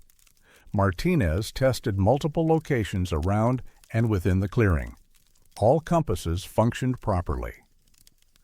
The 200-foot effect radius had vanished. Whatever had caused the anomaly for 11 years had stopped. He notified Dr. Kowalski, who visited in June. The magnetic field measurements were normal. No convergence toward the center, no unusual characteristics. The clearing's magnetism had returned to baseline. Soil samples collected in June 2019 still showed the spiral metallic particles. They hadn't disappeared, but their effect on compasses, if they'd ever been the cause, was gone. The Park Service closed its investigation. The file was marked Resolved, Anomaly no longer present. No explanation was documented. No mechanism was identified. The phenomenon simply ended. The clearing remains accessible, though few hikers visit. Orienteering instructors occasionally bring groups there, more for its historical oddity than current navigational challenges. Compasses work normally now. They point north. They follow Earth's magnetic field. But in the soil, beneath the grass and sedge, microscopic spirals of metal remain. Organized, intentional, impossible. And for 11 years they pulled every compass needle in a 200-foot radius toward a center point no one could quite locate precisely. A focal point that existed somewhere in that anonymous forest clearing, drawing magnetic north away from the planet's poles and focusing it inward toward something that geology couldn't explain and instruments couldn't measure. The spirals are still there, waiting, silent, and no one knows if they're dormant or simply resting.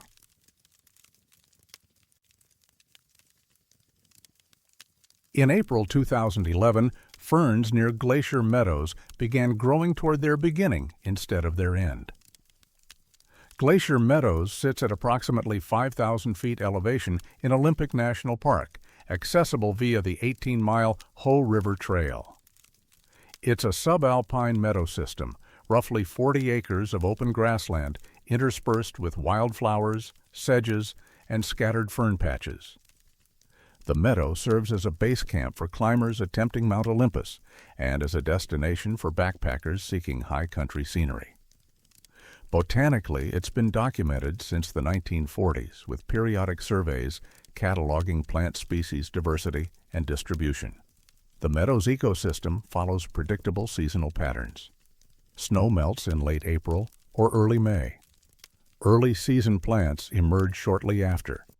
Avalanche lilies, western anemone, glacier lilies. Ferns unfurl from fiddleheads, the coiled embryonic fronds. Through May and June, reaching full size by midsummer.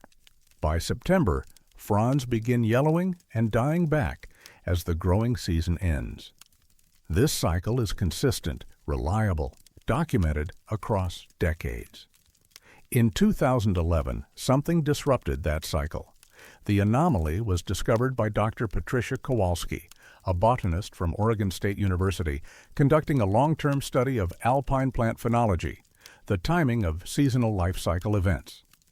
She'd been monitoring Glacier Meadows annually since 2003, tracking when specific plants emerged, flowered, and senesced. Her research aimed to document climate change impacts on high-elevation ecosystems. She arrived at Glacier Meadows on April 28, 2011, earlier than her usual May visits due to unusually warm spring temperatures. Snow had melted weeks ahead of typical patterns. Many plants were already emerging. Near the meadow's eastern edge, she noticed a patch of sword ferns, Polystichum munitum, a common Pacific Northwest species. The patch covered approximately 100 square feet. Most fronds appeared fully developed, as though they'd been growing for weeks. This surprised her. Sword ferns typically don't reach full size until late June. At this elevation, she photographed the patch, noting the date and her observation. She planned to return in 2 weeks to continue monitoring other species. When she returned on May 14th, the sword ferns had changed, but not in the way plants change. They appeared smaller, less developed. Fronds that had been fully unfurled now showed partial coiling. The plants looked younger than they had 2 weeks earlier. Dr. Kowalski assumed she'd been mistaken about which patch she'd photographed. She reviewed her GPS coordinates and field photos. They confirmed the location. She was observing the same fern patch. But the plants had regressed. She set up time-lapse cameras on May 15th, positioning 2 units to capture the fern patch from different angles. The cameras would photograph the plants every 2 hours for the next 3 weeks. She also established permanent markers, metal stakes defining the patch boundaries and marking individual fronds for tracking. When she returned on June 5th to retrieve the cameras and conduct her next survey, the ferns had regressed further. Fronds that had been partially unfurled were now tightly coiled fiddleheads. The plants looked like early-season growth, not mid-season maturity. She reviewed the time-lapse footage. The regression was visible frame by frame. Fronds slowly retracting, coiling inward, reducing in size. The movement was gradual but unmistakable. Growth occurring in reverse, plants moving from mature to embryonic rather than embryonic to mature. Dr. Kowalski documented the observations meticulously. She measured frond lengths daily. She photographed the patch from multiple angles. She collected surrounding vegetation to verify that other species were behaving normally. They were. Only the sword ferns in this specific patch showed reverse growth. She contacted colleagues at Oregon State.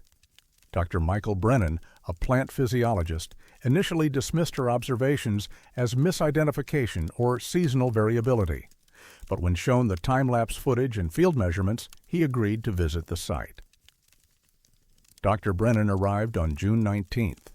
By then, most of the ferns had regressed to tight fiddleheads. A few had regressed beyond that, fronds partially retracted into the rhizome, disappearing beneath the soil surface. "This isn't possible," Dr. Brennan stated in a voice recording made at the site. "Plant growth is a one-way process. Cells divide, expand, differentiate. They don't undifferentiate and contract. Even when plants senesce, when they die back seasonally, the process involves cell death and decomposition, not reversal of development. This is like watching an embryo undevelop." He attempted to collect specimens for laboratory analysis. When he grasped a frond to cut it, the plant crumbled. Not wilted or broke, crumbled. The tissue disintegrated into fine dust, as though it had been desiccated for years. He tried collecting rhizome material, same result. Any physical contact caused immediate structural failure. Dr. Kowalski tried using non-invasive sampling, scraping cells from frond surfaces, collecting dust particles. Under microscopic examination, the samples showed cellular structure consistent with living plant tissue, but the cells appeared empty. No chloroplasts, no nucleus, no internal organelles visible. Just cell wall structure, hollow. They consulted with a third botanist, Dr. Helen Martinez from the University of Washington. She visited on June 27th. By then, the entire fern patch had regressed to or below ground level. Small bumps in the soil indicated where fiddleheads had been, but nothing was visible above surface.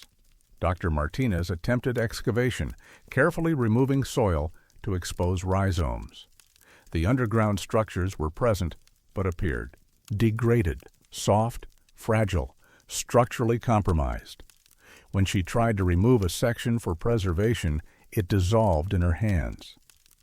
"It's like they're erasing themselves," Dr. Martinez said in a consultation report dated July 5, 2011, "Not dying, not decomposing, just reversing their existence, moving backward through their developmental timeline until there's nothing left." A park botanist, Jennifer Nguyen, became aware of the research in late July. She'd been conducting routine vegetation surveys in the Glacier Meadows area and noticed the researchers' equipment. When informed of the observations, she checked historical botanical survey records. Glacier Meadows had been surveyed in 1995, 2000, and 2005. All 3 surveys documented sword ferns in the eastern meadow section, the same location where the reverse growing patch existed. But none mentioned unusual growth patterns or anomalies. Nguyen suggested the phenomenon might be recent, possibly related to climate change, soil conditions, or pathogen activity.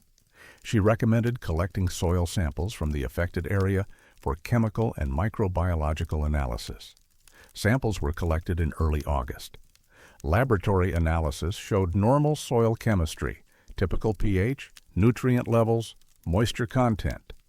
Microbiological cultures revealed standard soil bacteria and fungi, nothing unusual or pathogenic.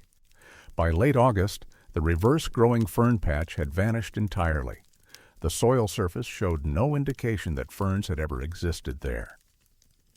Surrounding vegetation appeared healthy and normal.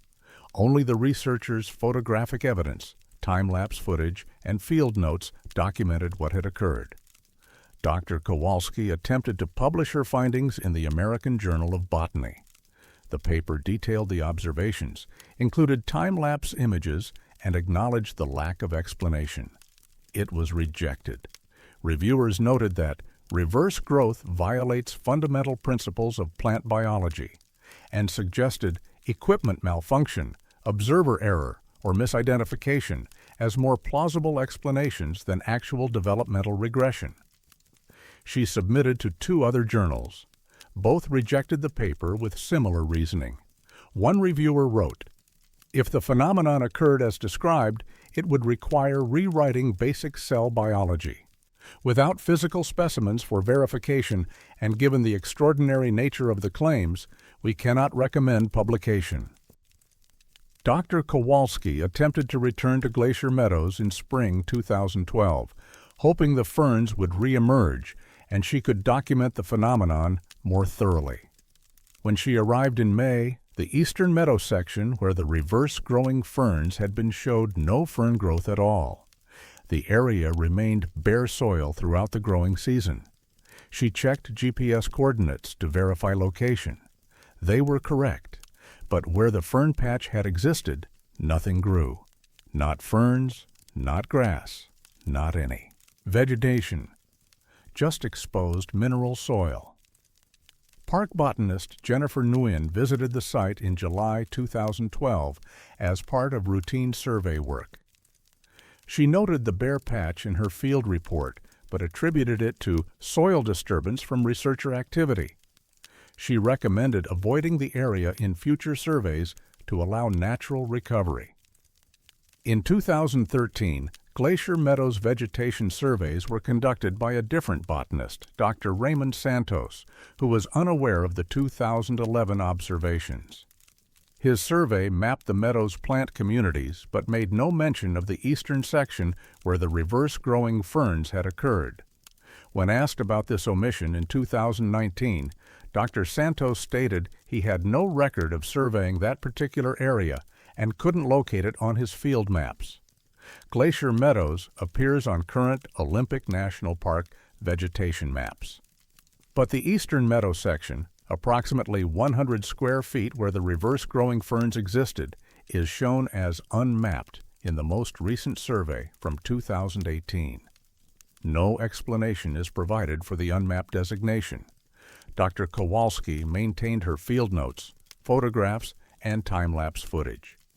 She shared the materials with this investigation on condition they be preserved as documentation of an unexplained phenomenon.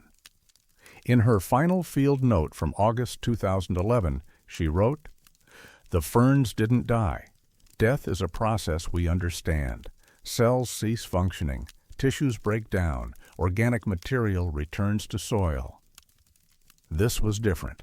The plants moved backward through time, retracing their development in reverse until they ceased to have developed at all. And then they were gone, as though they'd never existed. Except we watched it happen. We have proof, but no one will believe proof of something impossible. Glacier Meadows continues to attract hikers and climbers. The meadow blooms each spring.